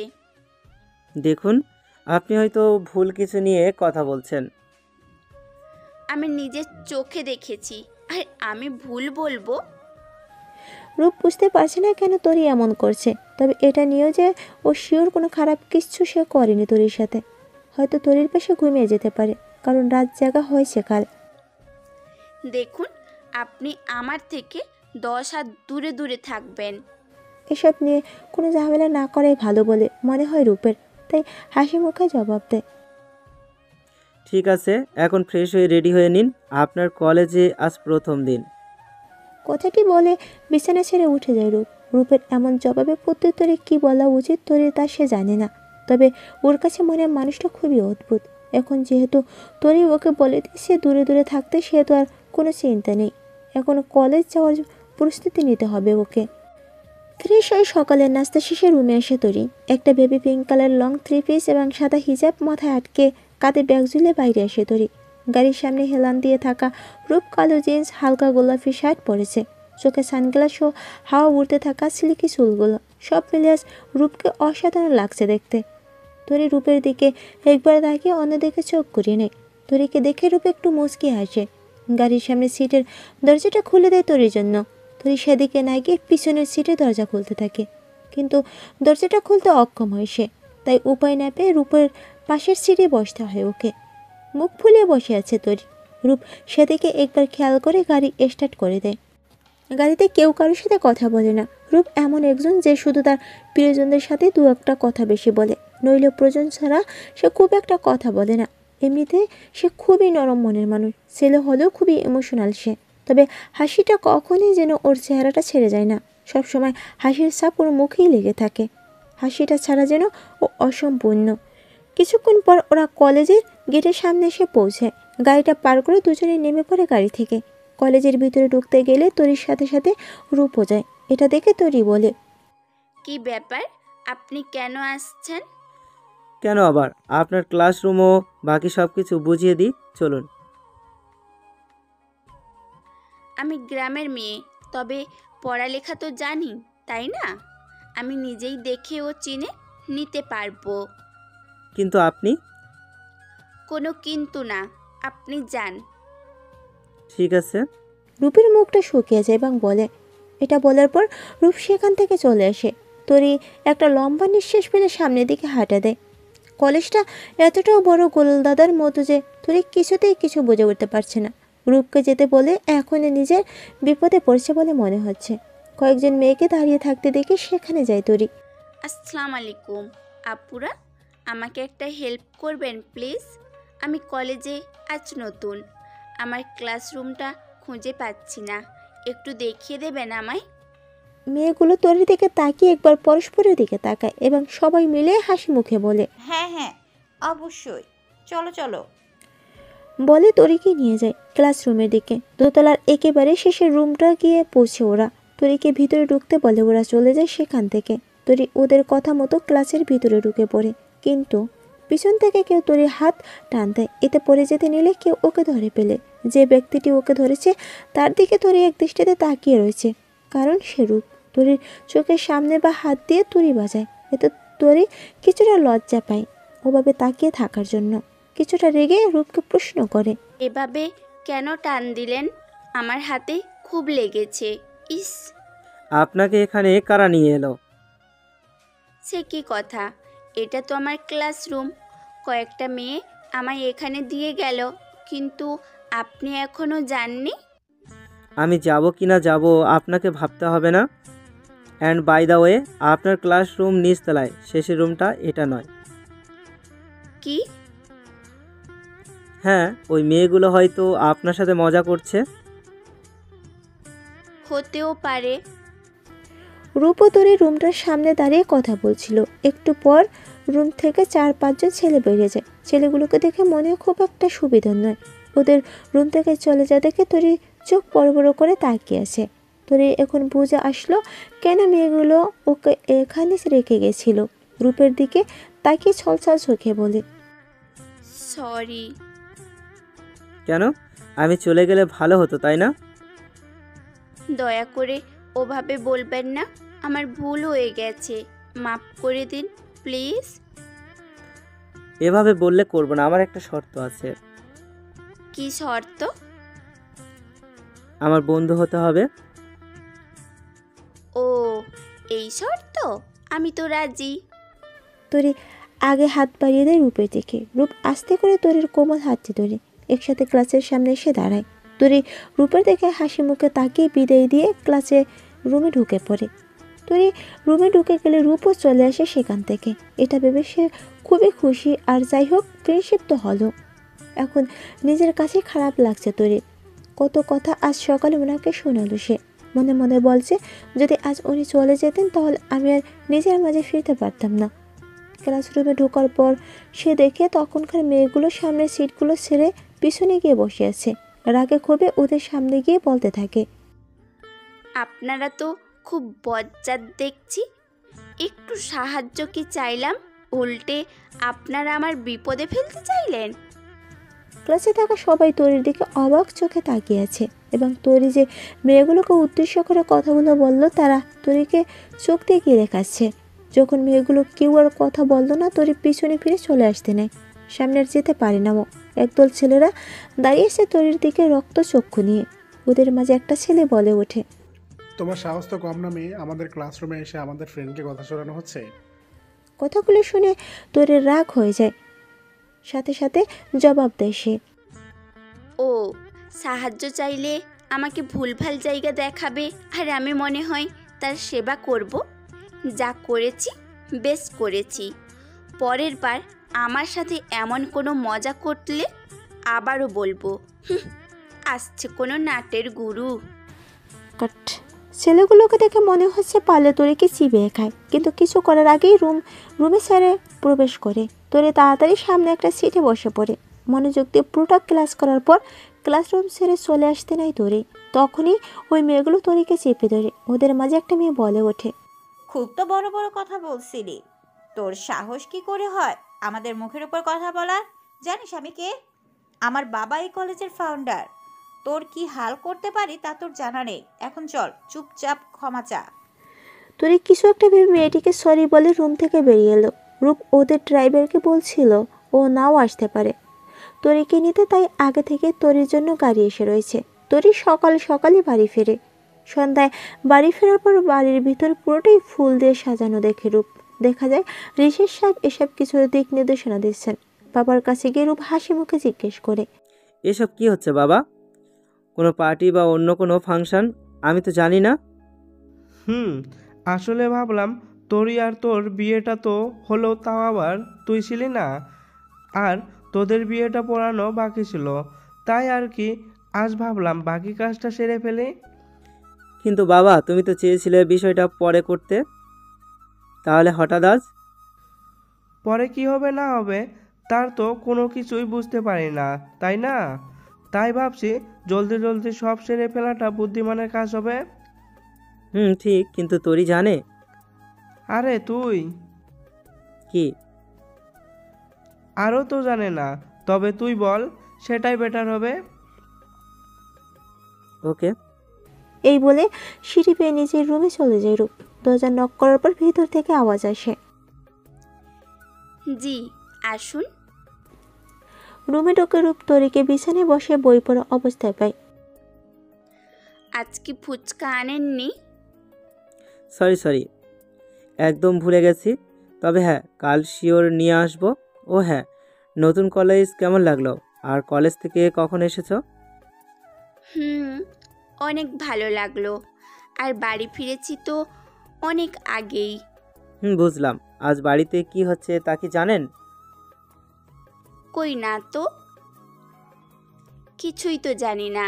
রূপ এদিক ওদিক চোখ উল্টে সরাসরি বলে তরিকে, আজ আমার আর আপনার বিয়ে। তরি অবাক হয়ে বলে, বিয়ে? হ্যাঁ, আমাদের বিয়ে পড়ানো হবে আজকে। ও, এটুকু বলে আবার চুপচাপ নিজে বই পড়ে মন দিল তরি। রূপ তরির এমন রিয়াকশনে অবাক, কারণ ও ভেবেছিল তরি হয়তো আরও কিছু বলবে, কিন্তু না। আর একটা কথা না বলে স্বাভাবিকভাবে বই পড়ে যাচ্ছে সে। রূপ অত শত না ভেবে ফ্রেশ হতে চলে গেল সে।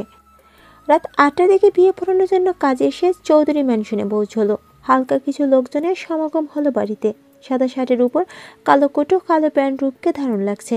নিজেকে পারফেক্ট লাগছে কিনা তা আয়নায় দেখছে রূপ। এর মাঝে ওয়াশরুম থেকে বেরিয়ে এলো তরি।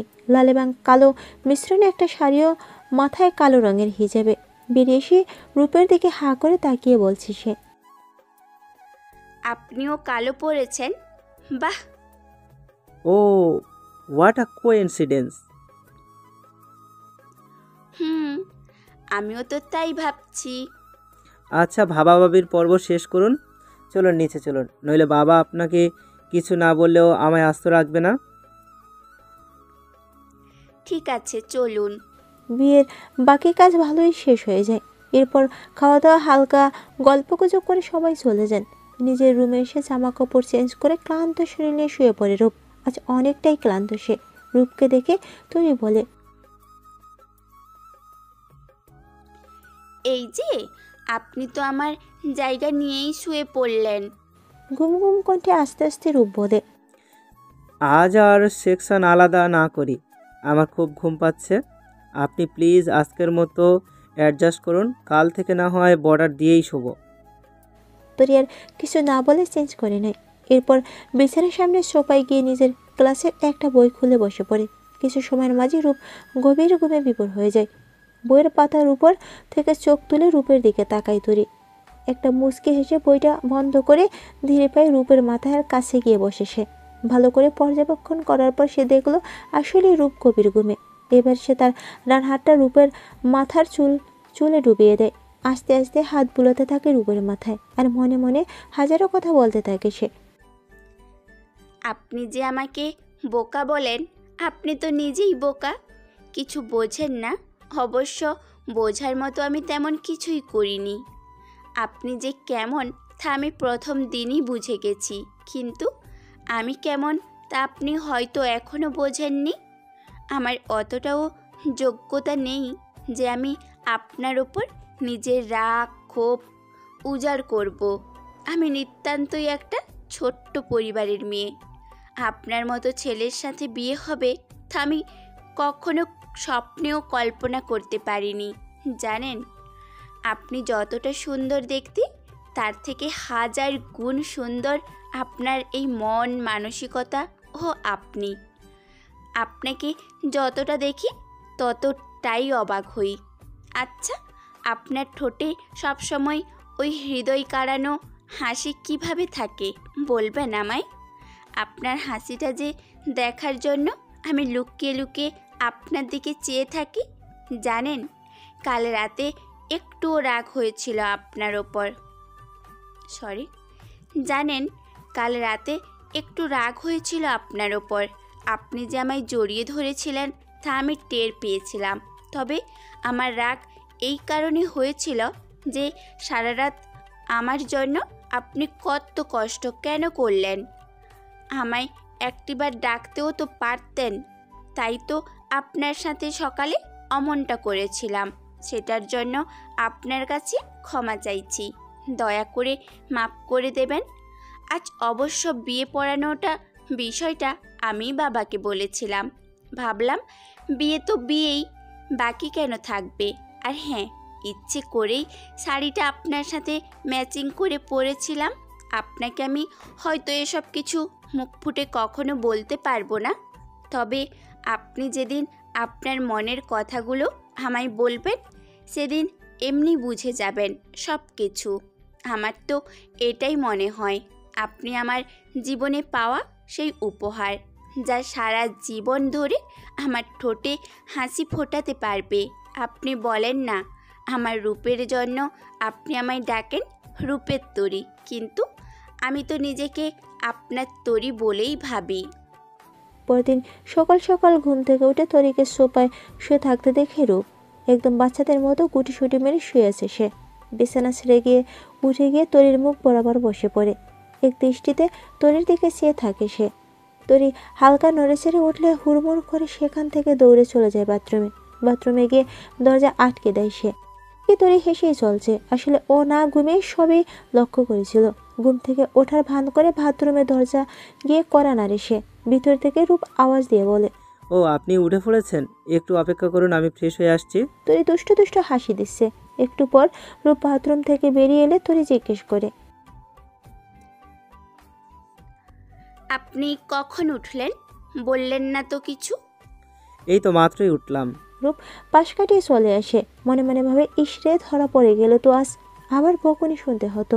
অন্যদিকে তরি ভাবছি, ধ্যাত আমি কেন ঘুমানোর ভান করে থাকলাম। যদি উনিই থাকতে চোখ খুলতাম তাহলে আর কাউকে কিছু বোঝাতে হতো না। খাওয়ার টেবিলে রিসা সাহেব তরিকে জিজ্ঞেস করলো, তরি, হ্যাঁ বাবা। কলেজে কাল কোনো সমস্যা হয়েছিল? তরি ভাবছে কিছু বলবে কিনা, তার আগে রিসা সাহেব আবারও বলে উঠল, সমস্যা হলেও চিন্তা করো না, আমি কলেজের প্রিন্সিপালের সাথে কথা বলেছি, কেউ তোমায় কিছু বলবে না। ঠিক আছে বাবা। এর মাঝে রূপ বলে ওঠে, বাবা, আমরা ভাবছিলাম আমাদের বাড়ি থেকে 2-3 দিনের জন্য ঘুরে আসি। আমিও যাইনি, আর এমনিতেও বিয়ের পরে নাকি কি সব রিচুয়াল থাকে। হ্যাঁ, সেটাই ভালো হয়। তরি, যাবে মা? বাড়ি যাওয়ার কথা শুনে তরি খুশি হবে নাকি বেজার হবে ভেবে পাচ্ছে না, কারণ তরি খুশি হলেও বাড়িতে কেউ তরিকে দেখে খুশি হবে না। ঠিক আছে বাবা। তাহলে রূপ, কবে যেতে চাও? আজ দুপুরের আগেই রওনা দিই, কারণ অনেকটা পথ যেহেতু যেতে হবে। ওকে, তাহলে তরি, তোমার প্রয়োজনীয় সব কিছু প্যাক করে ফেলো। জি। ব্রেকফাস্ট শেষ করে রুমে আসে তরি। বিছানায় মন খারাপ করে বসে থাকা দেখে রূপ এসে ওর সামনে বসে। এই যে রূপের তরি, আপসেট কেন আমায় বলতে পারেন? তরি রূপের চোখের দিকে তাকালে রূপর চোখে জল দেখতে পায়, কিছুটা চিন্তার স্বরে বলে, কি হয়েছে আপনার চোখে জল কেন? আপনি তো জানেনই, আমার মা বাবা বোন আমাকে বিদায় করা নিয়ে সবাই অনেক চিন্তায় ছিল। এখন যদি আবার আমি ওই বাড়িতে পা রাখি, হয়তো ওরা আপনাকেও। রূপ খানিক হেসে দেয়, তরির হাত দুটো ধরে বলে, আচ্ছা, এই ব্যাপার। আপনার এই ধারণাটাই যদি আমি ভুল প্রমাণ করি তো?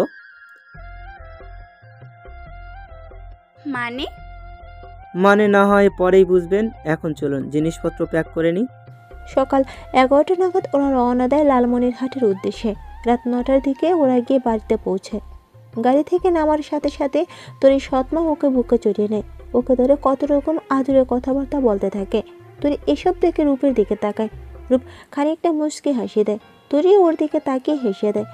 রূপকে সাদরে স্বাগতম জানায় ওর সৎমা। রাতে সবাই মিলে হাসি ঠাট্টাও নানান রকম গল্প গুজব করে।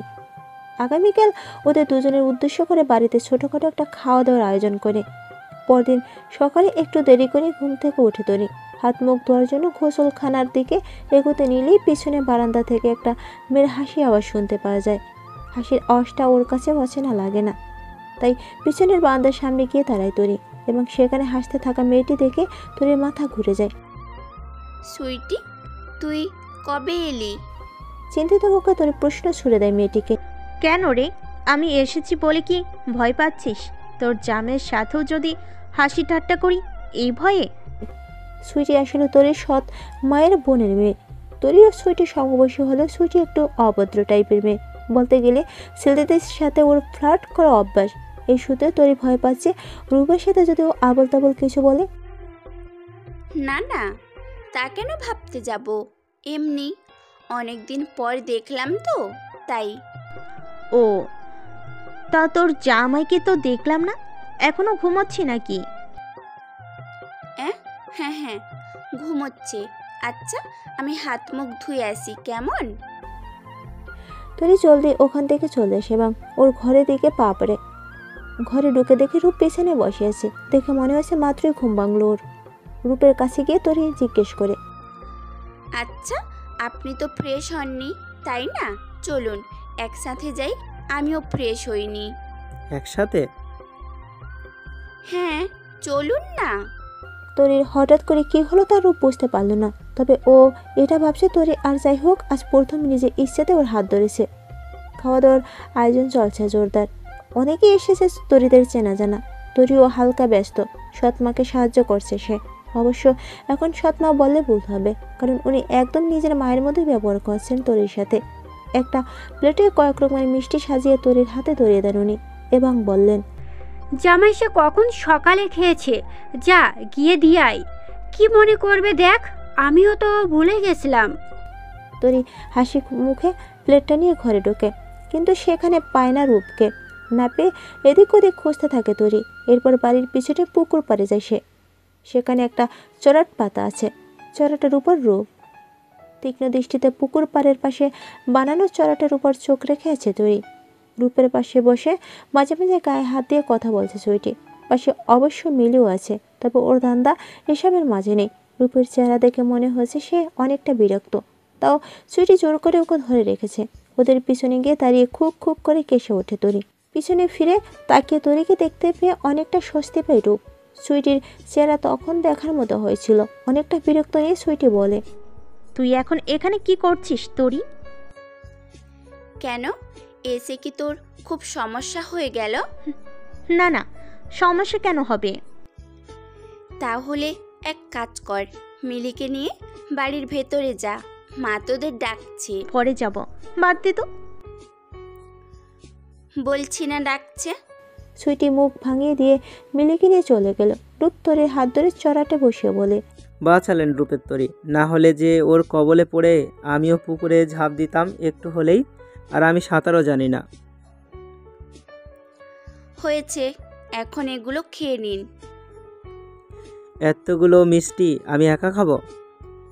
তা নয় তো কি। হুম।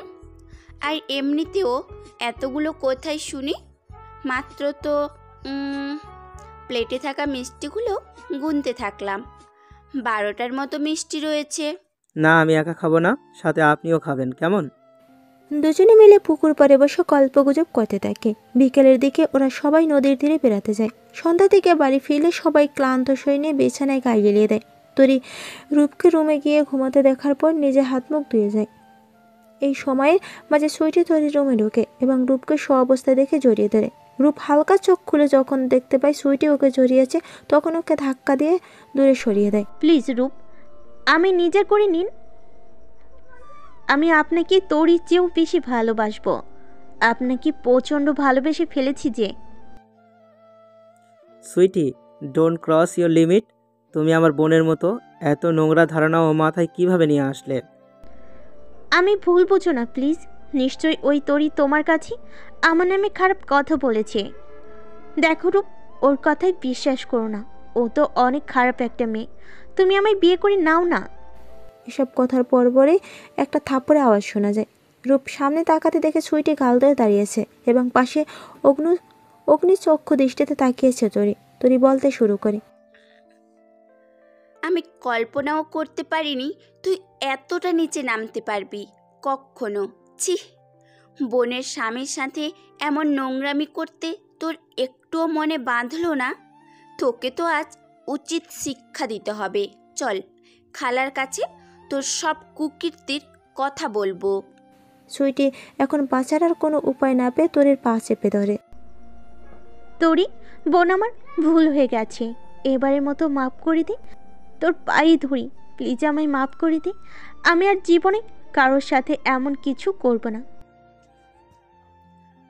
তোকে তো শাস্তি দিতেই হবে, না হলে তুই কখনো শুধরাবি না। প্লিজ তরি, এভাবে বলিস না। আমি কথা দিচ্ছি তোকে আমি আর কখনো এমন করব না। আমায় ক্ষমা করে দে বোন, প্লিজ। তরি, ও যখন বলেছে মাফ করে দিন, আমার মনে হয় বাড়ির কাউকে এ ব্যাপারে না বলাটাই ভালো হবে। বললে সবাই এমনিতেই নানা রকম চিন্তা করবেন। তরি রূপের কথা মতো সুইটিকে যেতে দেয়। রূপের সাথে আর কোনো কথা না বলে হাত মুখ মুছে বিছানার এক কোণে শুয়ে পড়ে।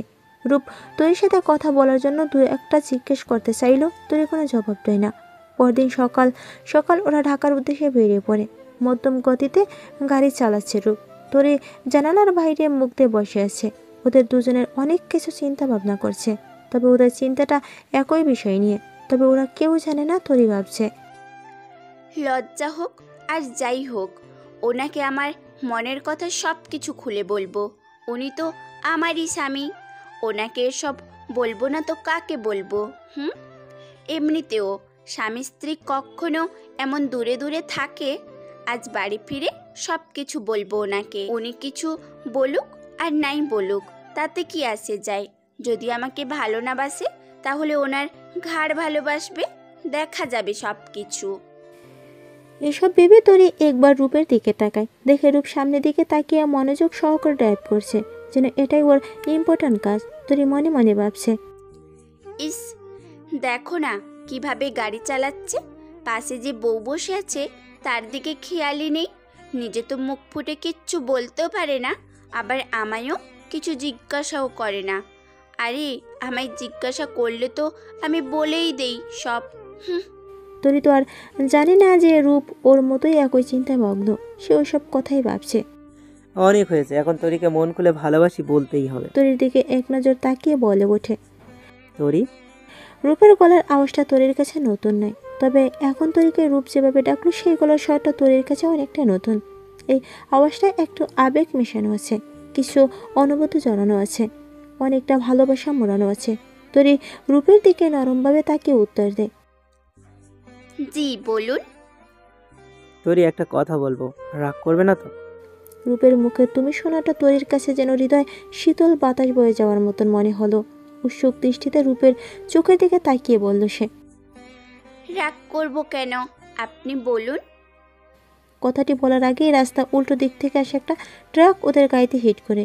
রূপতরীর গাড়িটি ট্রাকে ধাক্কা উল্টোতে উল্টোতে রাস্তার পাশের বড় বটগাছটির সাথে ধাক্কা লেগে যায়। গাড়ির ভিতরে থাকা রূপতরী রক্তাক্ত।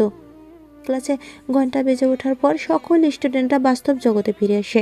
ঢাকা মেডিকেল কলেজের কার্ডিয়াক বিভাগের লেকচার ডাক্তার শাহরাজ আরদিয়ান সকল স্টুডেন্টদের উদ্দেশ্যে বললেন, sorry guys, now class hour is over, I have to গো।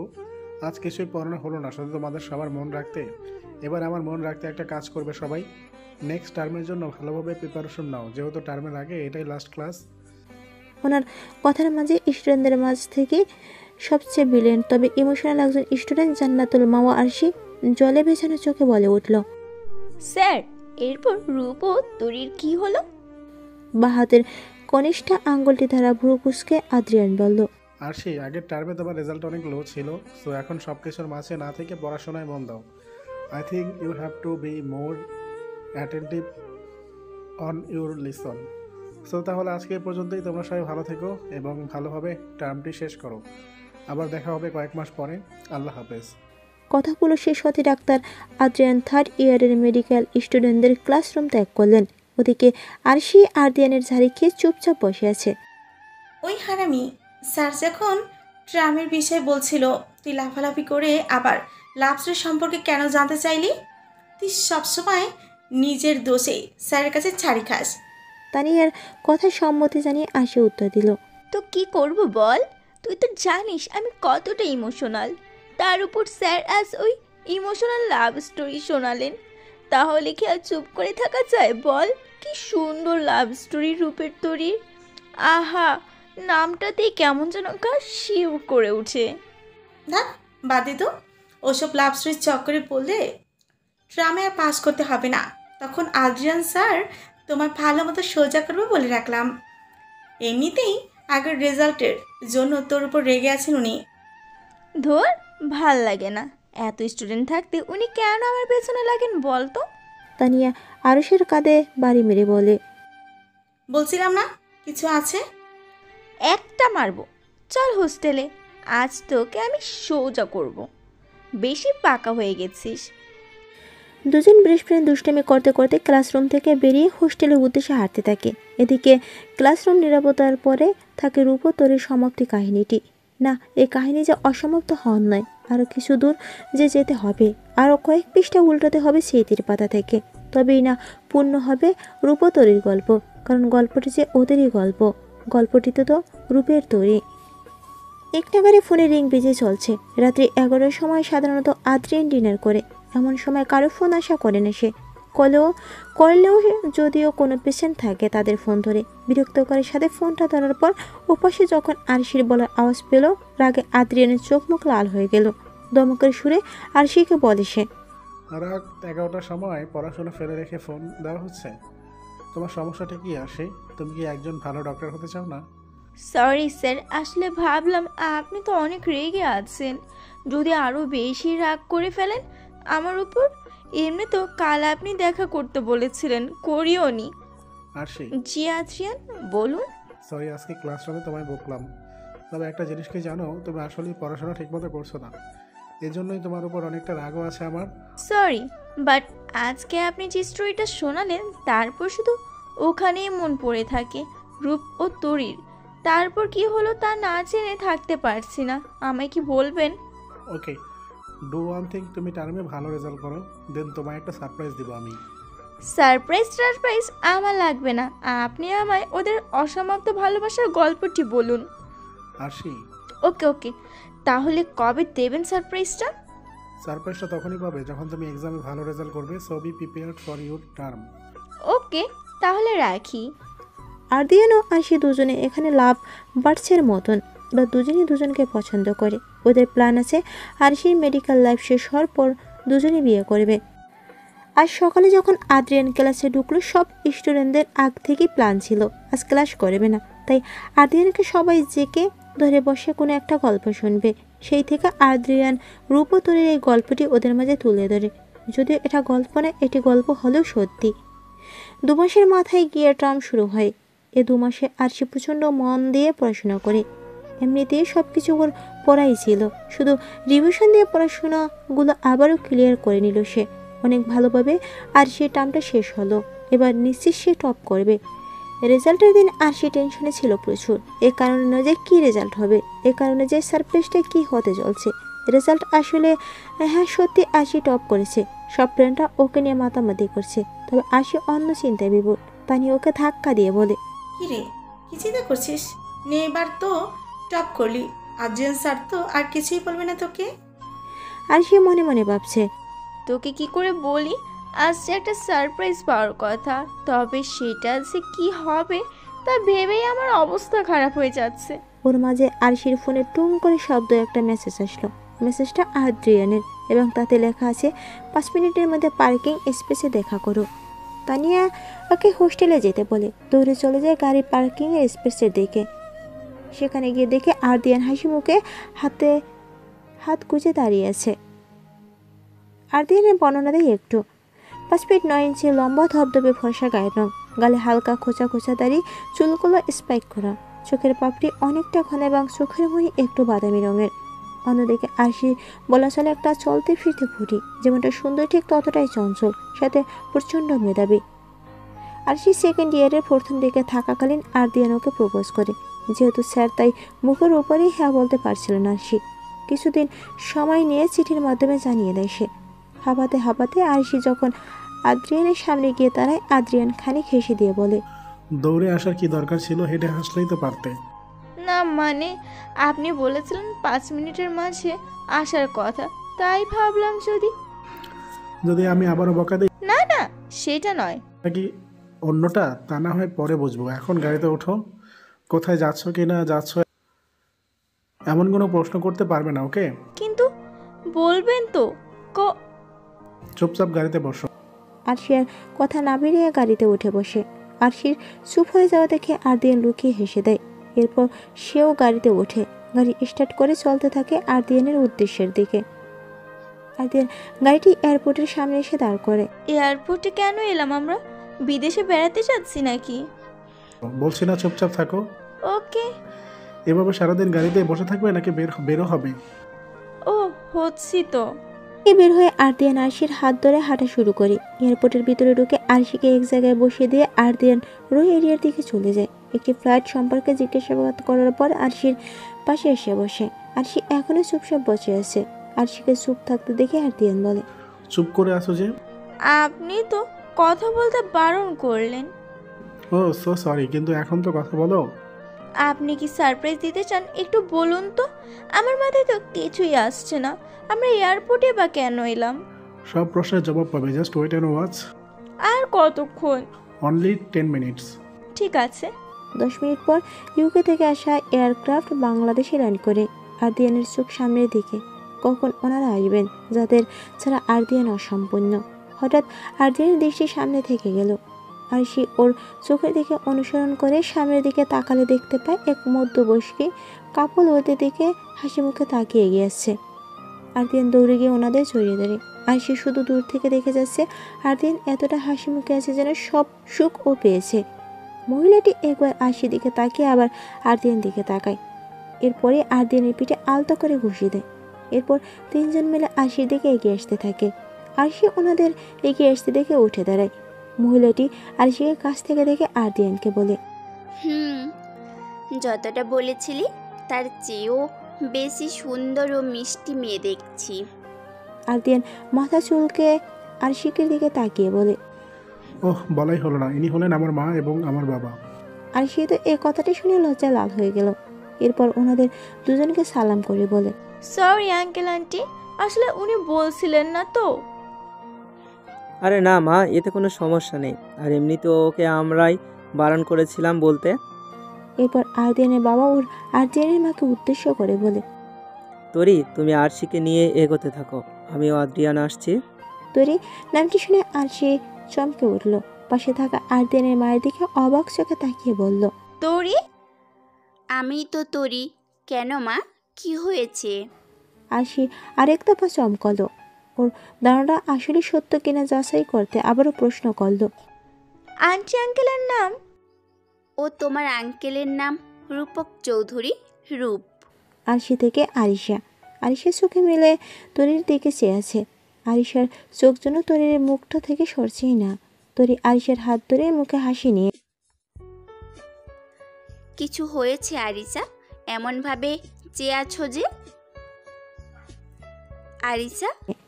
তরি আরিশাকে হালকা ধাক্কা দিলে সে চমকে ওঠে। তারপর তরিকে জিজ্ঞেস করে, আন্টি, তাহলে আপনি সেই রূপের তরি? তরি মুচকি হেসে দিয়ে বলে, হ্যাঁ। আদ্রিয়ান তোমায় বলেছে? জি আন্টি, কিন্তু কিন্তু কি? আপনাদের অ্যাক্সিডেন্টের পর কি ঘটেছিল? আচ্ছা, সব কিছু কি এয়ারপোর্টে দাঁড়িয়েই শুনবে? চলো বাড়িতে পৌঁছে গল্প করি। গাড়ি করে ওরা চৌধুরী ম্যানশনের দিকে রওনা দেয়। রূপতরী আসলে লন্ডনের ছুটি কাটাতে গিয়েছিল। দুজনেরই প্রচুর ব্যস্ততার মাঝে থাকতে হয়, তাই এবার ছুটিতে আদ্রিয়ান ওদের 1 মাসের ছুটিতে বাইরে পাঠিয়েছিল। চলুন একবার অতীতে ফিরে যাই। 4 মাস পর আজ তরি চোখ খুলল। অ্যাক্সিডেন্টের পর রূপতরী দুজনেই প্রচুর পরিমাণে জখম হয়েছিল। অবশ্য রূপের চেয়ে তরির অবস্থা বেশি ক্রিটিক্যাল হয়েছিল, কারণ রূপ সিট বেল্ট পরলেও তরি পরেছিল না। এতে করে ট্রাকের সাথে ধাক্কা লাগার পরপরই ওর মাথাটা গাড়ির জানালার পাশে বাড়ি খায়। দীর্ঘ 4 মাস কমায় থাকার পর আজ একটু হলেও এদিক ওদিক চোখ বুলোচ্ছে। রূপ 1 মাসের মাঝে রিকভার করলেও তরির চিন্তায় প্রায় অসুস্থ হয়ে পড়তো। তরির চিন্তায় সারাদিন জায়নামাজে বসে কান্নাকাটি করতো, খাওয়া দাওয়া ঠিক মতো করতো না। তরির জ্ঞান ফিরলে সামনের সবাইকে দেখতে পায়, মা, বোন, শ্বশুরি, কিন্তু ওর চোখ খুঁজছে রূপকে। একজন নার্স রূপকে খবর দেয় তরির জ্ঞান ফেরার বিষয়। ডাক্তারের সাথে তরির বিষয়ে আলোচনা করেছিল সে। এই খবর শুনে দৌড়ে চলে আসে তরির কাছে। পাশে বসে তরির হাতটি নিজের হাতের মাঝে গুটিয়ে নেয় রূপ। কথা না বলে শুধু চোখের জল জড়াতে থাকে সে। তরিকে এতদিন এমন অবস্থা দেখে বাঁচার ইচ্ছে হারিয়ে ফেলছিল রূপ। কিছুদিন পর হসপিটাল থেকে তরিকে রিলিজ করে দিলে ওর সমস্ত কিছু দেখাশোনার জন্য রূপ হসপিটালে যাওয়া বন্ধ করে দেয়। 1 মাসের মতো সময় রূপ তরির রিকভারির জন্য দিনরাত 24 ঘন্টা ওর সেবায় লেগে থাকে। 1 মাস পর তরি অনেকটা সুস্থ হয়ে ওঠে, তবে পুরোপুরি নয়। কলেজে যেতে চাইলে রূপ বারণ করে, তাই বাড়িতেই পড়াশোনা শুরু করে সে। মাথায় ও পায়ে বেশি আঘাত লেগেছিল, তাই পুরোপুরিভাবে সুস্থ হতে 1 বছরের মতো সময় লেগে যায়। এর পরপরই ওর এইচএসসি এক্সাম এগিয়ে আসে এবং সব পরীক্ষা ভালোভাবেই সম্পূর্ণ হয়। এতদিনে তরি ও রূপ বন্ধুত্বপূর্ণ হলেও ওদের মাঝে কোনো স্বামী স্ত্রীর সম্পর্ক গড়ে ওঠেনি। রূপ চেয়েছিল তরির এসএসসি এক্সাম শেষ করে কোথাও চান্স নিক, তারপর সব দেখা যাবে। সেই হিসাবে ভার্সিটি প্রিপারেশন নিয়ে অ্যাডমিশন দেয় তরি। অ্যাডমিশনের রেজাল্টের দিন দুপুরে তরি বারবার রুমের এদিক ওদিক যাচ্ছে। কী হবে এই টেনশনেও ঘেমে যা উঠেছে, যদিও রুমে এসে চলছে। একটু পর রিসার্চ চৌধুরী গম্ভীর মুখ করে তরির রুমে আসেন। এ কথা শুনে তরির টেনশন আরও বেড়ে যায়, না জানি কি হয়েছে। কেন বাবা, আমি চান্স পাইনি? তরি, বলে চেঁচিয়ে ওঠে রিসার্চ চৌধুরী। কই রে তোরা, মিস্টার প্যাকেটটা নিয়ে আয়। তরি চমকে উঠে হাসি মুখে বলে, বাবা আমি? হ্যাঁ মা, তুমি ঢাকা বিশ্ববিদ্যালয়ে চান্স পেয়েছো। তরি চুপ করে জল মাখা চোখ নিয়ে বসে পড়ে মেঝোতে। তরিকে উঠিয়ে মিষ্টি খাইয়ে সিনের সাথে বুকে জড়িয়ে নেন রিসার্চ চৌধুরী। তরি সলসল চোখ নিয়ে ওনার দিকে তাকায় আর বলে, বাবা উনি কোথায়? কে রূপ? ও তো সেই কখনো বেরিয়েছে, আমাকে বলে যায়নি। তুমি না হয় ওকে ফোন করো, দেখো কোথায় আছে। হাসি মুখে ফোনটা তুলে রূপের নম্বরে কল দেয় তরি। কয়েকবার বাজার পরও যখন ফোন ধরল না, তরি রেগে গিয়ে নিজের মোবাইলটা অফ করে রাখলো। আরেকটা কথা, এতদিন তরি চুল অনেক বড় হয়ে গেছে, তাই চুল নিয়ে আর কোনো রকম ঝামেলা নেই। যাই হোক, প্রথমে এত বড় একটা কাণ্ড ঘটিয়ে গিয়েছিলাম ওর সাথে। সন্ধ্যা হয়ে গেল, তাও রূপ বাড়ি ফেলল না, তাই উপায় নেই পেয়ে ছাদে চলে গেল। কিন্তু সেখানেও বিপত্তি, ছাদের দরজাটা লক করা। সেখান থেকেও মন খারাপ করে রুমে ফিরে এলো। কিন্তু রুমে এসে দেখে কয়েক মুহূর্তের মাঝে কতটা চেঞ্জ। সমস্ত রুমে বেলুন ছড়ানো, বিছানার উপর একটা হালকা গোলাপি রঙের শাড়ির ওপর গোলাপি বুকে এক ভাঁজ করা কাগজ এবং সাদা ও গোলাপির মিশ্রণে ঝুড়ি। গোলাপগুলো মুখের কাছে নিয়ে পাপড়িগুলোর সাথে একটু ঠোঁট ছুঁয়ে নেয় সে। একদম তরচাদা গোলাপগুলো শাড়ির পাশে রাখা কাগজটি ভাঁজ খুলে দেখতে পায়। রেগে গেলেন তো? রূপের হলেন, দেরি না করে ব্যালকনিতে আসুন। কথাটি পরে তরি হেসে দেয়। ধীরে পেয়ে গিয়ে বেলকনিতে গেলে সে হাজারো রকমের ফুলের উপর বিভিন্ন রঙের ডিম লাইট জ্বলছে, যাতে সব ফুলের সৌন্দর্য দ্বিগুণ পরিমাণে বৃদ্ধি পেয়েছে। ওখানে একটা কাগজে লেখা আছে, শাড়িটা অন্য কারোর জন্য নিয়ে আসেনি, তাই শাড়িটা পরে জলদি ছাদে চলে আসুন। তরি আর দেরি না করে শাড়ি ও চুড়ি পরে হালকা সাজে চলে গেল ছাদে। ছাদটা ছোট ছোট সাদা, হালকা নীল, হলুদ, সবুজ ডিম লাইটে সাজানো রয়েছে। জায়গায় জায়গায় বড় বড় ফুলের তোড়া বসানো হয়েছে এবং একটা মাঝারি আকারে চৌবাচ্চা রেখে তাতে ছোট ছোট মোমবাতি ও গোলাপের পাপড়ি ছিটিয়ে দেওয়া হয়েছে। এক কথায় যাকে বলে চারটি সৌন্দর্য হাজার গুণ পরিমাণে বেড়ে গিয়েছে। তরি ছাদের যে জায়গাটা দাঁড়িয়েছে তার পিছনে বসে কেউ একজন বলে ওঠে, কিছু কথা বলবো, মন দিয়ে শোনো। আমি যে তোমায় ভালোবাসি কথাটা সত্য, তবে তোমায় আমি ভালোবাসতে জোর করব না, শুধু একটিবার বলবো। কিছু কথা বলবো, মন দিয়ে শোনো। আমি যে তোমায় ভালোবাসি কথাটি সত্য, তবে তোমায় আমি ভালোবাসতে জোর করব না, শুধু একটিবার বলো ভালোবাসি। আর কোনো দিন ভালোবাসতে হবে না, মরুভূমির তপ্ত বালিতেও পা দিতে হবে না, আমার জন্য তোমাকে নিশারিতে পা ভেজাতে হবে না। আকাশ বাতাস শকুন তোমার প্রতিধ্বনি সবাই শুনুক, জানুক কেউ আমায় ভালোবেসেছিল, আমার হৃদয়ের ডাকে কেউ সাড়া দিয়েছিল। শুধু এতটুকুই চাই আমি, কাছে আসো বা না আসো কোনো আপত্তি নেই। হৃদয়কে না হয় একটিবার হলেও সান্ত্বনা দিতে পারবো। কেউ তো অন্তত একটিবার প্রাণের ছোঁয়া দিয়েছিল। মুহূর্তের মধ্যে শুকিয়ে যাওয়া নদীতে আবার ঝড়ের বেগে অশ্রুর বন্যা বয়েছিল। শুধু এতটুকু চাই আমি, এর চেয়ে বেশি কিছু চাই না। হয়তোবা আমি তোমায় আকাশের চাঁদটি এনে দিতে পারবো না, পূর্ব দিকে ওটা সূর্যটিকেও হাতে তুলে দিতে পারবো না, পারবো রজনীর পর রজনী জেগে তোমার জন্য অপেক্ষা করতে।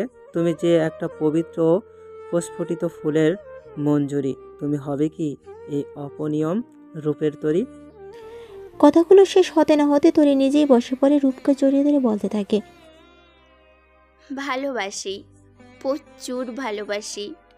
রজনীর পর রজনী না হয় একসাথে জাগবো, মরুভূমিতে না হয় একসাথে পা দিব, নিশি রাতে চাঁদের আলোয় দুজনে মিলে চন্দ্র স্নান করব। রূপের তরি তো অনেক আগে থেকেই ছিলাম, তবে আজকে কথাটির পূর্ণতা পেলাম। জ্যোৎস্নার আলোয় গা ভিজিয়ে আজ পূর্ণতা পেল রূপ ও তরির ভালোবাসা।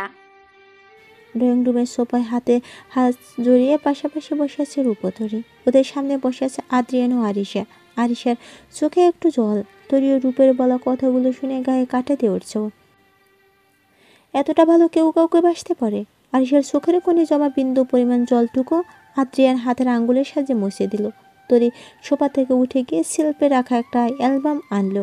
সেখানে রূপ ও তরির আগের কত শত স্মৃতি রয়েছে।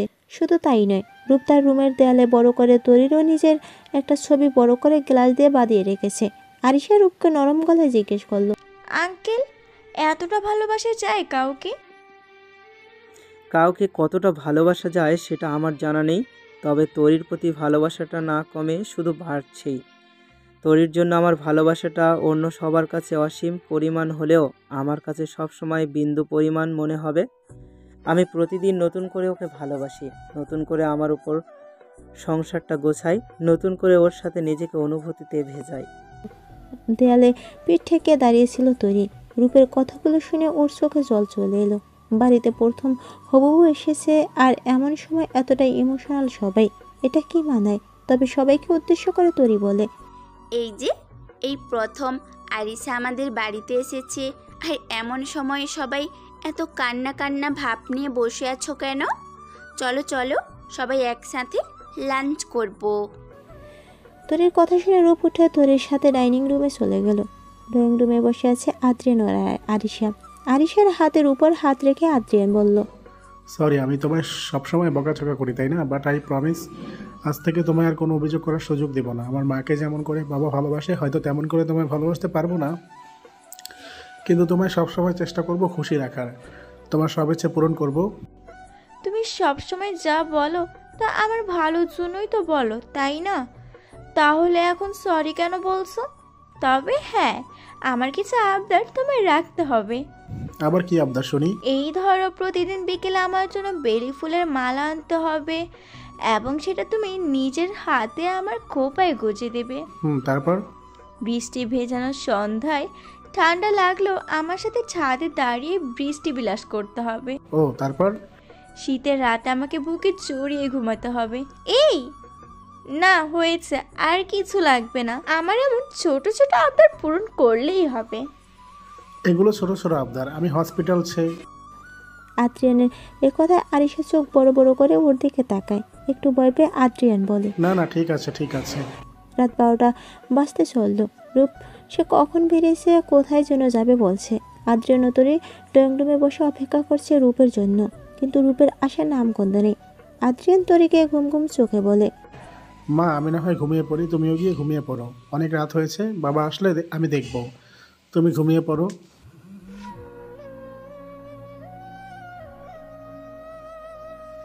আদ্রিয়ান চলে গেল। তরি সেখানে বসে থাকে। একটু পর নিজের ফোন খুঁজতে থাকে তরি। ফোনটা কাছে না থাকায় রুমে চলে যায় সে।